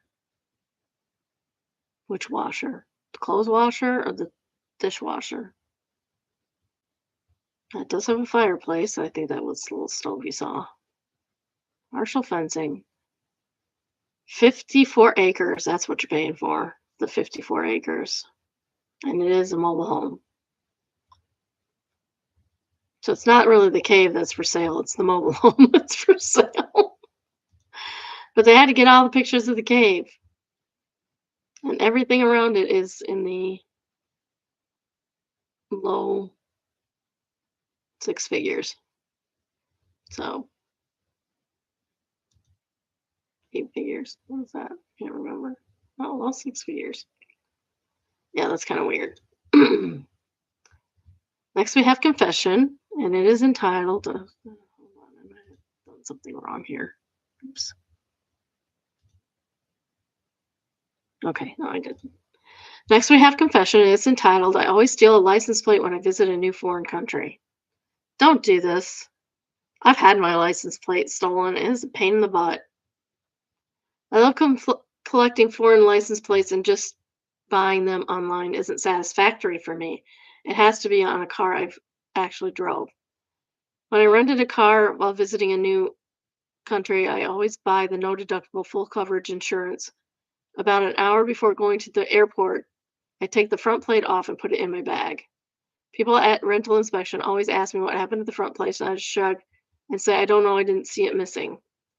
Since I bought the insurance, they don't charge me anything. By the way, don't do this without the insurance. The potential bill they hand you for the multi-day loss of use, since the car isn't road legal without a front plate, new plate fee, admin labor fee to physically go get the plate can be $500 to $1,000. But now I have a collection of cool plates on my wall from every country I've visited.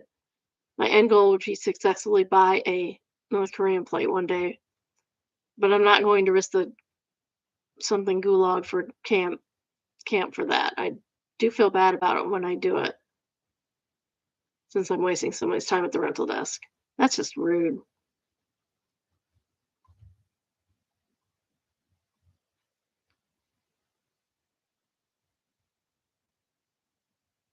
Low key rude. Don't do that. That's theft. I think we've seen this before, but it's so cute. I can't not show you again. I can't not.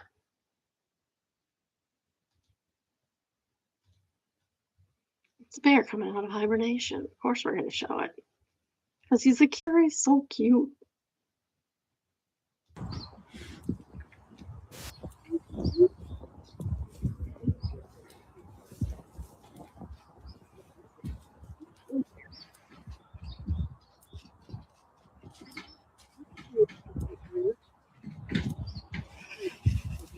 I'm so tired of seeing white outside my window.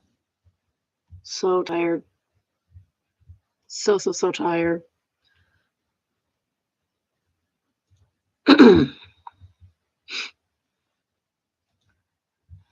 Next, we have Emma the A-hole, and it is entitled AITA for telling my son his girlfriend can only come over when he is home. No, sometimes you gotta have rules. My two sons live in a house I own. Oh, okay. Then, no. Then you are the a-hole. 21 and 19. They are adults. What they do in their own home is their own business. I specifically have them paying only utilities because we know times are tough. It's equally divided between the two. Conditions were pay utilities, keep a room for me, and get along. Really? You need a room in your kid's house? It's weird. The younger, 19, has a girlfriend. Let's call her Liz. Ever since I moved out, Liz has been inviting herself over when she wants, even when he's not home. I had no problem until today when my oldest was sharing a story. See, my room growing up was the hangout spot for the kids. The living room was always vacant because they liked my room and TV best. Okay, that's also weird. So it's basically been the common room their entire lives. But since moving out, my youngest moved his bed in with my permission, but with the understanding that it's the common room and his brother likes hanging out there. No, no. Well, a couple of days ago, his girlfriend came over when he wasn't home. My other son has no issues with her, so he let her in. He went to my room to watch movies and she followed. He was on the futon in the corner and she was in the bed. Son moved in. Halfway through the movie they were watching, again, in my room is a common shared space. She tells him to leave because she's uncomfortable with him there and wants to nap. He leaves because what is he to say? The next day, my other son confronts him, asking about what happened, and told him to stay out of the room. I found out about this.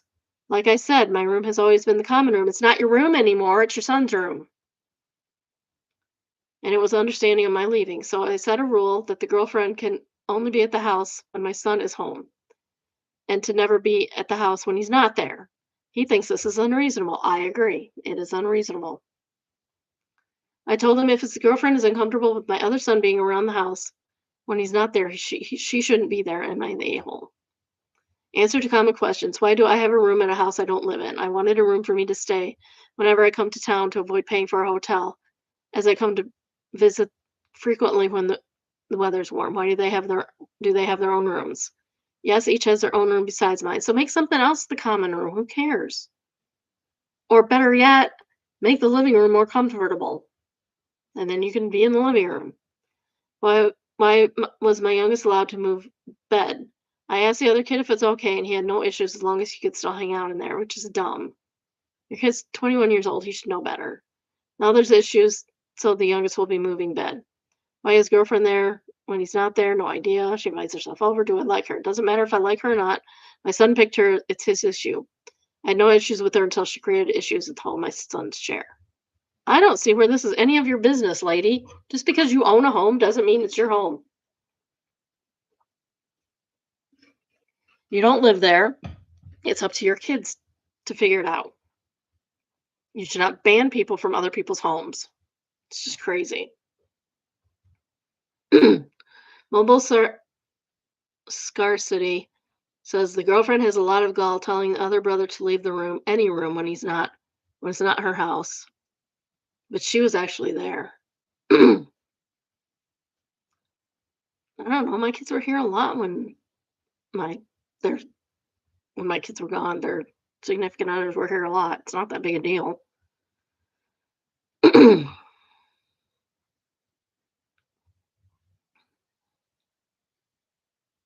It's not a living room. She said it was a bedroom.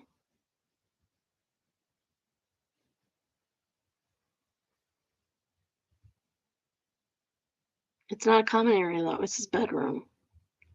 I think they're the YTA. Here we go. Finally, somebody agrees with me. YTA for letting him move his bed into that room. But he's still saying that he's the a-hole. It's not her house. She doesn't live there. It's weird having rooms for some place that's not your home. Next is overheard. So dot dot dot dot dot weird. Me and two friends were walking back to our car on Sunday. We're in the Hillcrest neighborhood of San Diego walking down University when I noticed a conversation going on in front of us. It was a college aged 20 to 23-ish woman with her grandmother, very clearly 70s minimum. This young lady was going into explicit detail about her sexual escape from the night before. I'm talking full peen description. Size, veins, hairy, shape, smell, taste, everything. That's gross. That's gross. Why are you doing that with your grandmother? I don't want to know. Okay. I don't want to know.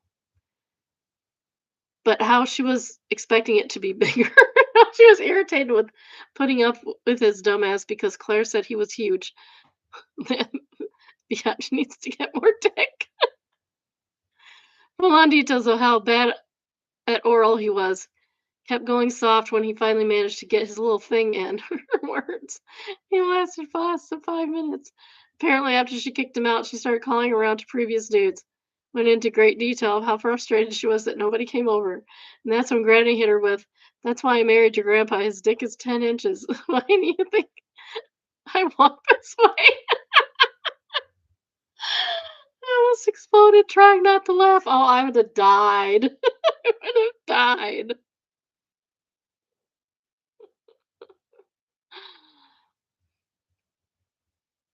Dadbots eats at the Y says years from now, the great grandkids will hear stories about how Pappy got hung. He didn't get hung, dear. He was hung like a horse. Oh, good grief. Yeah, but that's an inappropriate conversation between those generations. I'm sorry. I guess other people have different rules, but I don't want to know. I don't want to know. Next, we have True Off My Chest entitled I Pooped on the Floor.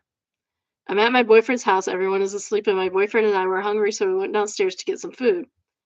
I threw on an old baggy T-shirt of his and an old pair of boxers of his, and it had a hole in them. We went into the kitchen, and we both decided we wanted pasta. I opened the door to the pantry to reach up for the pasta on the shelf. As I was reaching, I need to let out a sneaky little fart. It was silent, and I got away with it, but then got bolder and let out another fart, but this time I heard a splat. I looked down to the floor. To my sheer horror and disbelief, there was a puddle of crap on the floor. I was in pure shock. I looked at my boyfriend, who was equally as horrified. We didn't know what to do. You clean it up. Clean it up now, so nobody finds out. I looked at him in the floor, back to him, and asked him if I really just crapped myself, and we both burst out laughing. But really, for me, it was a mixture of crying and laughing. I'm absolutely horrified. How will this man ever look at me the same again? He had to bring me a new pair of shorts, and I had to scrub my crap off his kitchen floor.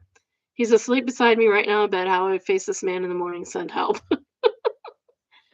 Dude, if he just brought you a new pair of pants to wear and help you clean up everything, he's fine. He's a keeper actually.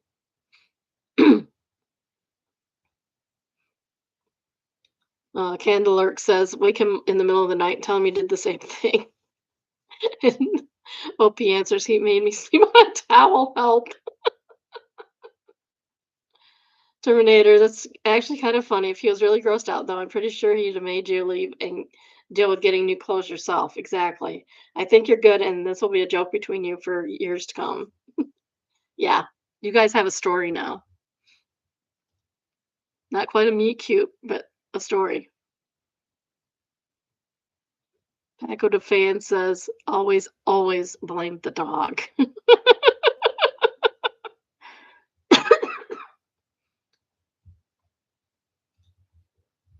Next is What Do I Do? And it's entitled, I caught girlfriend spitting on my food and she's being very nonchalant about it. I, 25 male, have been dating my girlfriend, 24 female, for about 5 months. Things have felt normal up to now. She stays over at my apartment a lot. We cook together, eat together, nothing weird, or at least I thought. This morning I poured myself a bowl of cereal and went to the bathroom for a minute. When I came back, I saw her hunched over the bowl. My first brain At first my brain didn't even register what I was seeing. Then I realized she had just spit into my cereal. Like clearly spit. That's gross. Dump her. Ugh. I just stood there in shock and asked her what the hell she was doing. She immediately denied it and tried to brush it off, and I told her I literally watched her do it. After a few seconds, she admitted and said she didn't know why, that was something compelled her to do it. That answer honestly freaked me out more than the act itself, and I didn't yell. I didn't say much at all. I just dumped the cereal and went quiet because I generally didn't know what to say. I obviously didn't eat it. She acted like it wasn't a big deal, like it was some weird impulse that was it. No real apology, no explanation, and that made sense, just very casual about it.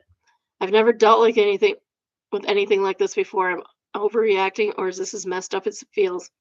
What would you do in my situation? Latino says, this is so weird, just leave. And OP says, I'm thinking of leaving, and Scared Russ says, don't hesitate, do it now. Static Dress Sweet says, thinking you should be just doing it. Yeah, just leave. Somebody said, or the second comment, top comment is extremely antisocial behavior. At best, she had a whim to do it, a major red flag. At worst, she has reason and is lying. Leave, bro. This is weird. Feeling response, Fit says, break up now. It will be poisoning your next will be poisoning your coffee. Total Region says, usually I end a relationship when I'm contemplating hiring a food tester. Same. Mildly infuriating. I asked my boyfriend to put groceries away while I ran one last errand and came back to this.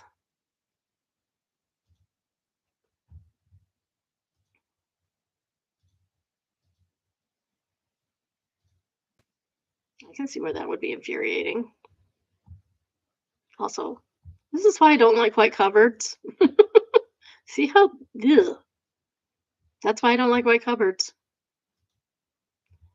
He left all the plastic bags on the floor and on the counter and didn't take care of any pantry items. All this in the middle of throwing a fit because I asked for his help and when he wanted to sleep. Well, I had to do a lot of things yesterday when I wanted to sleep. Too bad. Why? Purple Sun Cray says he's your boyfriend by choice. They aren't assigned by the government or anything.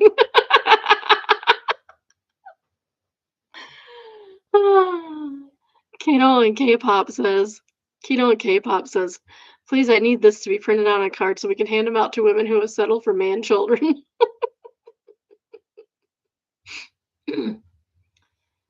Dog Alien Invisible Man says, I'm always curious, how do the types of men survive outside relationships? Do they just not clean? I mean, did you see those counters? You see the cabinets?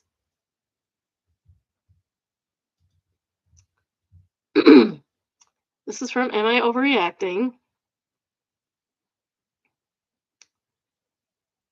And it's entitled AIO for telling a guy off at my gym. And we will. It's a text message, so how do you remember? Hey, who is this? A guy from your gym that's been too shy to talk to you in person, so I thought I'd text instead. How did you get your number? Who gave you my number? It's something I got from your number from.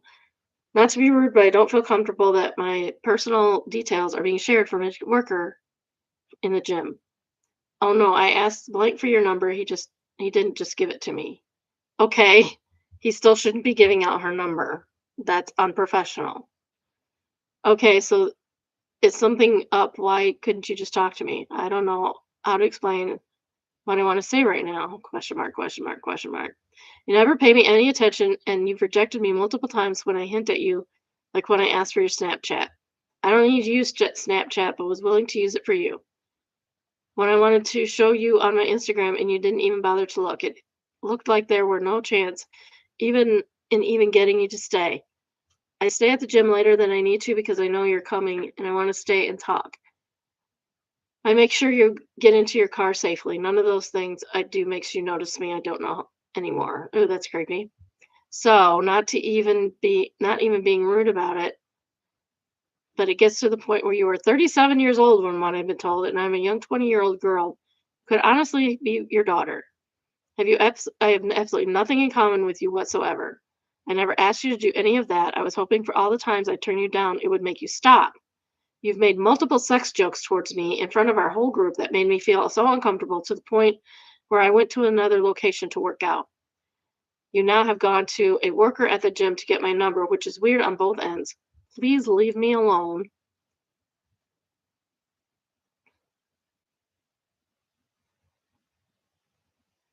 You have made me and other people in the group uncomfortable because you're constantly coming on to me and telling the guys that I've been giving you mixed signals. I asked you to spot me once, and that was because my friend wasn't there. The fact that you took things the wrong way is not my fault. Oh, wait. Did I skip one? No,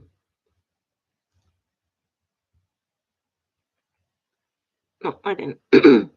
That's crazy. This isn't the person I'm used to speaking to. I honestly thought things would go so differently with me and you, but now I see you have a resting bitch face. You don't have resting bitch face. You are a bitch. She has resting bitch face with you, sir, because she doesn't like you and you make her uncomfortable. I'm never doing anything nice for you ever again, okay? You asked me to spot you. You laughed at my jokes. You never once told me to stop. You clearly have a victim complex and think every guy wants you. Dude, you seriously do want her. So she's not misinterpreting you, is she? I literally would uncomfortably laugh and turn you down, and I've never even spoke to you one on one, bud. I think you're delusional. You're 37 years old. You blank didn't even know I was 20 because you still thought I was in high school when you first saw me. Ew, you are weird. You're a grown man acting like a 16-year-old. I have no desire to have any contact with you. Leave me alone. I'll even stop. Ah, giving you mixed signals. I asked you to spot me once, and that was because of my best friend. Oh, no. Leave me alone, and I'll stop showing up to the group after I work out. Just leave me alone. This guy needs to be reported to the authorities. He's creepy. I 20, this guy 57 male. So I go to the gym with my friend's mom most every day. She's my gym buddy. She has this little group of like six, including me. We all huddle outside of the gym after it closes, and we just talk and hang out for 15 minutes and then head home. Keep in mind, these people are much older than me. I never really say much because I don't know what to talk about, but this guy in the group has been absolutely insufferable. He told my friend's mom that he had a crush on me. We thought he liked her because she's more his age, but it turns out it was me the whole time he has a crush on. Ever since he told her this started making weird sexual remarks like saying, "It's not fair. My friend Moms gets to see me naked in the sauna." Ew. I literally wear clothes in the sauna, but whatever. Anyway, I just told him off. He overstepped asking someone for my number without permission was all overall creepy to me. The rest of the people in the group, one of the guys said I was overreacting, saying he's still a kid and doesn't know any better, and just made me upset. If he's a kid at 37, what am I, a child? Also, I don't think I'm overreacting. I honestly still pretty pissed about this whole thing. It's caused a rift in the group. But I honestly care less. I'm not gonna ask people to side with me. If they don't think he's weird for chasing after me in a stalking way, then that's on them. Yeah, that's creepy that people don't think this is creepy. That's bad. Difference, okay, says he asked the gym for your number and they gave it to him. Yeah, that's wanged. Yes. You need to go to the gym and show them that. And get that kid fired because he does not need that job. He does not need to be giving out personal information to randos. And Booth says, absolutely report this to the gym. This can also be super dangerous. Now that you've rejected him so bluntly, please be mindful of your surroundings. He seems unhinged AF. Yes, 100%. Second top rated comment is NOR, and you need to report the worker at the gym for giving out your phone number. That's completely unacceptable. Shavanu Bis says they should be fired for this. Yes, exactly. Also, if you have somebody's phone number, you can look up where they live and all kinds of other information. So, not cool. Next, we have That's a Redditor Updates, and it is entitled New Update AITA for telling my friend that her free wedding is unrealistic. We may have read this because it is September of last year, but we gonna read it again just for an update, just for the update. This was originally in AITAH, and so September 29th, 2025. I, 24 female, I'm a member of a friend group. One member, we'll call her Coral, 23 female, is getting married.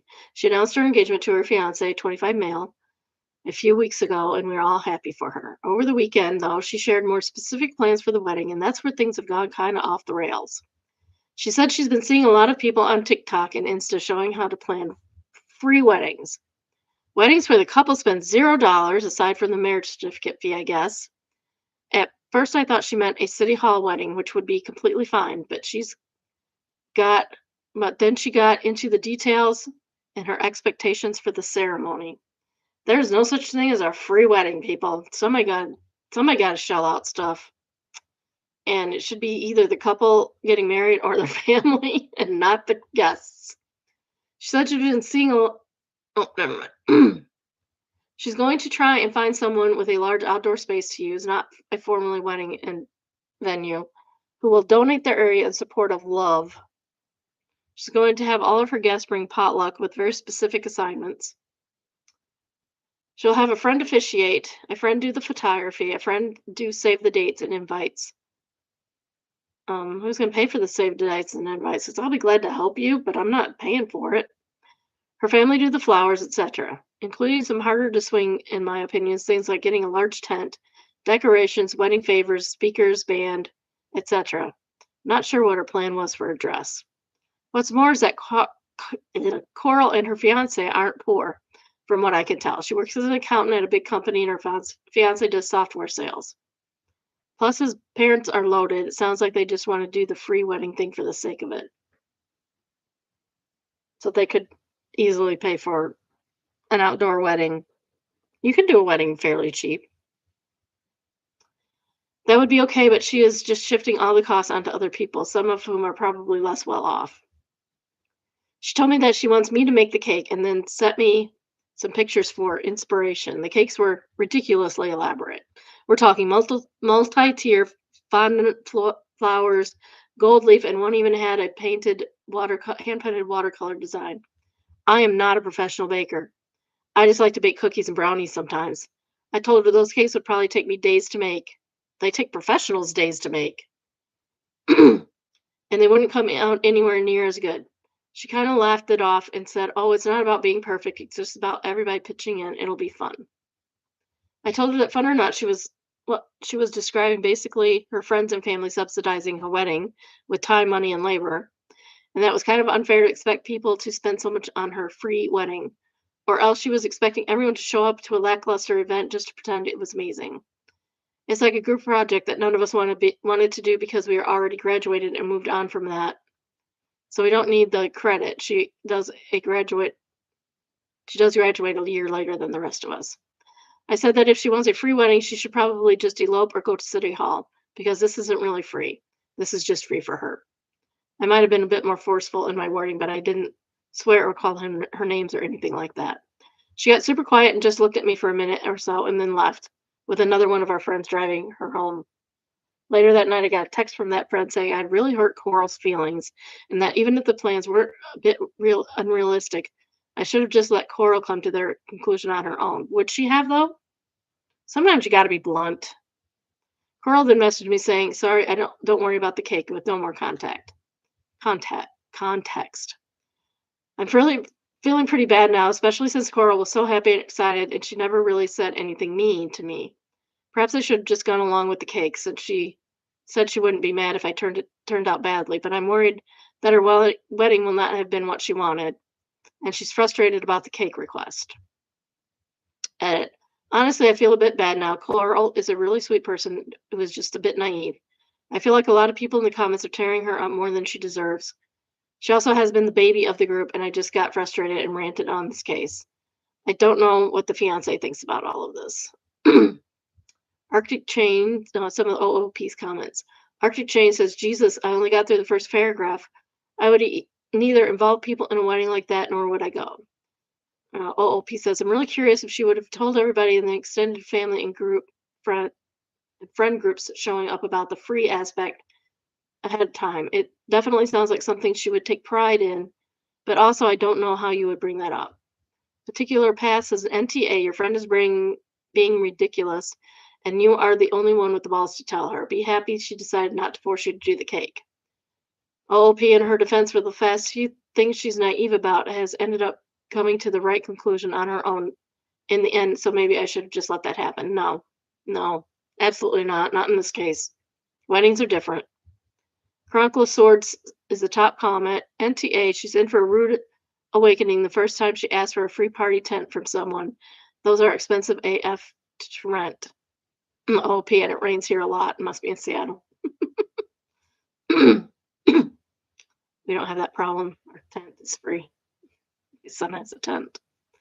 Meat 42 says, it's more than a gift might cost. I was hoping all the free wedding labor supplies would be in lieu of gifts, and it's probably not the case, though. OOP, in Coral's defense, she was clear that the support would be everyone's gifts to her. She said she wouldn't accept other gifts from us. Well, that's good. Okay, that's a point in Coral's direction. Meep says, I think this is kind of a cute idea, but one you should launch individually to see if friends think it's actually possible, or at least take the temperature. OOP, I'm worried that's what she thought she was doing, and I reacted as if it was a hard demand, and did kind of feel like it was, though. Update, November 22nd, 2025, almost 2 months later. Hi there, my last post sort of blew up, LOL. I really didn't think so many people would be that interested in my silly friend group drama. Short recap, my friend Coral announced she was going to have a free wedding with all of her friends playing roles to volunteer, a nice venue, tent, food, photography, band, cake, my role, etc. It sounded okay at first, but her expectations seemed unrealistically lavish, and I told her in stronger wording, and she got upset. After reading the comments, I honestly began to feel bad for Coral. She's a really kind-hearted person, but a lot of people interpreted her as insane and entitled bridezilla. No, she is. That's not really the case. No, it is. And I decided going to make the cake. I sent her an apology text, to which I didn't get any reply. That was really making me anxious. I still didn't think that Coral's requests were that reasonable and wasn't expecting wedding to go fully to her plans, but that's not for me to worry about. I finally got a message from Coral's fiance, who we'll call Basil, asking to meet up, and I said yes. My expectation going into this was that Basil would tell me how much I hurt Coral's feelings, and I was going to reiterate my apology and share some research planning I had done on the cake.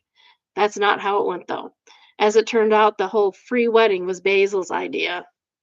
That's not the impression I got before. Basil didn't at first explain why he wanted to do it, but then press it sounds like it's so he could spend the money that he and Coral had been saving for their wedding on something else. A boat. Basil wants a boat instead of a wedding. A boat they probably won't ever use. Very useful and practical things to have when you are living in the city, especially if your fiance gets seasick. We did one of those river cruise things a while back, and she had a bad time. Basil says he'll help her get over that, and sailboats are different. No, they're not. No, and you do not get over seasickness. It's something that it's in your head, and you can't just make it go away. And apparently been having second thoughts about the free wedding things. Basil asked me to talk to her, apologize, and tell her it wasn't a bad idea after all. He basically said I owed it to him to clean up the mess I caused. No, sir, I don't owe you a thing. I don't feel bad about that, though.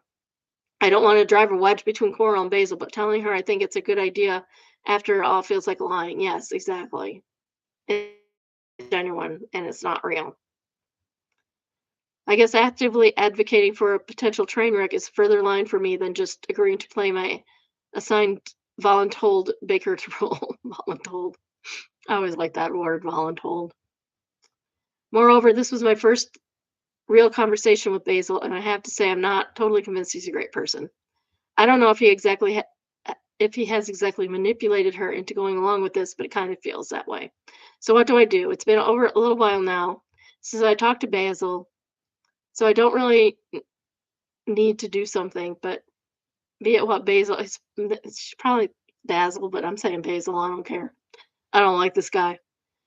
Be it what Basil asked or further involving myself in the drama by telling Coral I don't think the wedding or the entire marriage is a good idea. Some of OOP's comments. Mike says, how much have Coral and Basil contributed to free weddings of other couples? Do they have any usable assets or skills? OOP. They could promise to go all out for someone and would probably never be able to follow through since it's not a thing reasonable people do. Loke Tian says, honestly, make the cake. Bring it to your friend like yesterday, and she can have the wedding like this or any other way she wants to be. But using the same money for a boat is the second stupidest decision she's making right after marrying the selfish a-hole Basil. OOP, right? I don't have any issues making the cake anymore, but I don't know how to approach the rest of the situation with Basil. Janice says, don't make the cake. Don't lie and say this nonsense is a good idea. You seem pretty sensible apart from on this issue. WTF is the matter of you? This is all unacceptable. You were 100% right the first time around. Stop backtracking. And let's be clear, this crappy couple are foisting wedding expenses onto other people so they can buy a boat if for even needing to ask what you should do. OOP, which was downvoted comment. I just don't want to tell Coral about all this and have her end up going through with the free wedding and marriage, which would almost certainly mean losing her as a friend. Mango Design says, how about you just show Coral that you are there for her no matter what? Yeah, actually, names are Cora. Her name's Coral Man, sir. You need to say Coral, not Cora. How about you just show Coral that you are there for her no matter what she wants? Don't follow Basil's request. Just be there for Cora. Offer to meet up with her and just talk to her about it and listen to her. Be true to yourself. Be a good friend to her. That is all easy to say you need to do. OOP, thank you. This is honestly what I want to do. But given she didn't even reply to my last text, I'm worried about if she'll even meet up with me, and the first thing I say isn't directly taking back all my concerns from before. Gree Jam says, I assume she knows all about the boat. If yes, minimize your feedback. OOP, I think so, but I'm not certain. Honestly, I'm just surprised she would go along with the boat idea, but it seems even less likely that Basil would tell me about this if he was keeping a secret from Coral. I don't know, Basil doesn't seem very smart. Who is a name says, makes me wonder if Basil is forcing her not to respond. Continuing to try to check in and being a friend or to listen could be much bigger deal than you think. OOP, I hope that's not it. I will try and reach out to her another way. New update. January 16th, 2026, almost 2 months later, 4 months from OG post. Hi again, finally posting this update because a few people have asked what's going on with the whole situation. I was finally able to get in touch with Coral and talk to her one-on-one. First thing I did is ask her how she's doing, apparently not very well. She's now fully aware that the whole free wedding thing really was her fiance's idea. He had mentioned the boat in passing as something he wanted to save up for, but hadn't framed it at all directly as a thing he really wanted to spend the wedding money on, as he did when he told me about it. Maybe he thought that would make me think he's cool or something, or he thought having specific goal in mind would make me more likely to support the idea. That didn't work. Anyway, it's not just the wedding planning that has made Coral upset. Apparently Basil, who is into boats, I guess, has been spending more and more time at the marina that's 78 minutes away. Coral quoted that exact number lots of times. He doesn't even spend that much time out on the water. He just hangs out with everybody there and is spending less and less time at home. He also keeps talking about Grace, who has been explained to me is a boat rather than a woman, fortunately. Cora says she's been invited to a club a few times, but never really felt like she was part of it. When she brought up that Basil said he would also feels that way because they don't own their own boat, I don't think it's the same at all. And even if Grace isn't a person, Coral is feeling jealous. Coral being jealous of a boat. She's not really jealous of a boat. She's jealous of the time that the boat is taking away from her with her time with Basil. Last night, Coral brought up the wedding plans with Basil again and said she thinks she wants to wait and sort some stuff out first. Basil didn't get angry or anything, and he understands, but also asked if that meant they could spend some of their wedding savings since they would have more time to save again. Bad. That broke Coral, which might be why she finally agreed to meet me. I know it makes me kind of a jerk, but to be entirely honest, I'm just glad Coral is talking to me again. I told her to break up with Basil. She's thinking about it, but I'm scared she won't. I kind of want to offer to do it for her, but that would be silly. Someone quotes the last line. It says, given that he was trying to crowdsource a wedding, I think this is actually perfectly reasonable. Mocha Latte says crowdsourcing her breakup would be a hysterical sponsor and deserves to be a flare.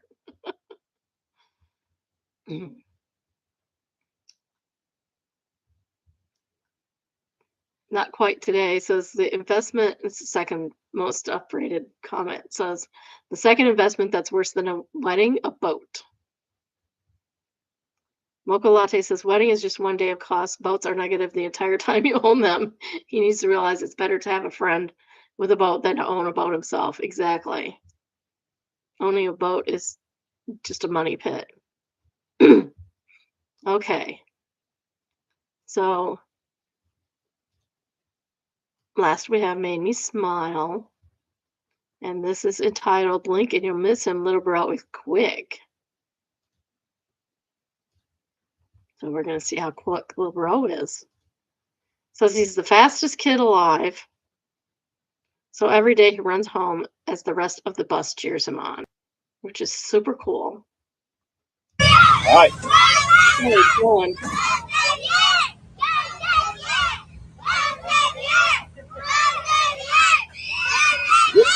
Quick. I love that baby. Here a moment.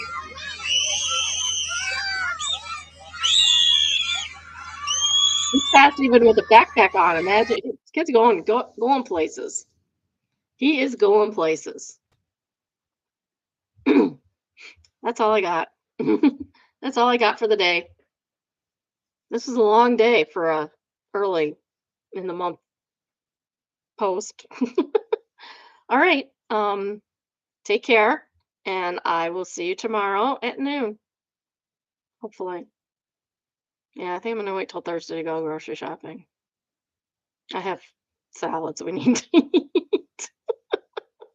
I thought I was getting low on food, and then I'm like, oh crap, I got those stupid salads in the fridge. We gotta eat those. We gotta eat those. So that's what we're doing. We're eating those. Hopefully at some point I will be able to start on The Last of Sister Wives. And I've not seen any reality TV pop up that I'm interested in. So I will see you tomorrow.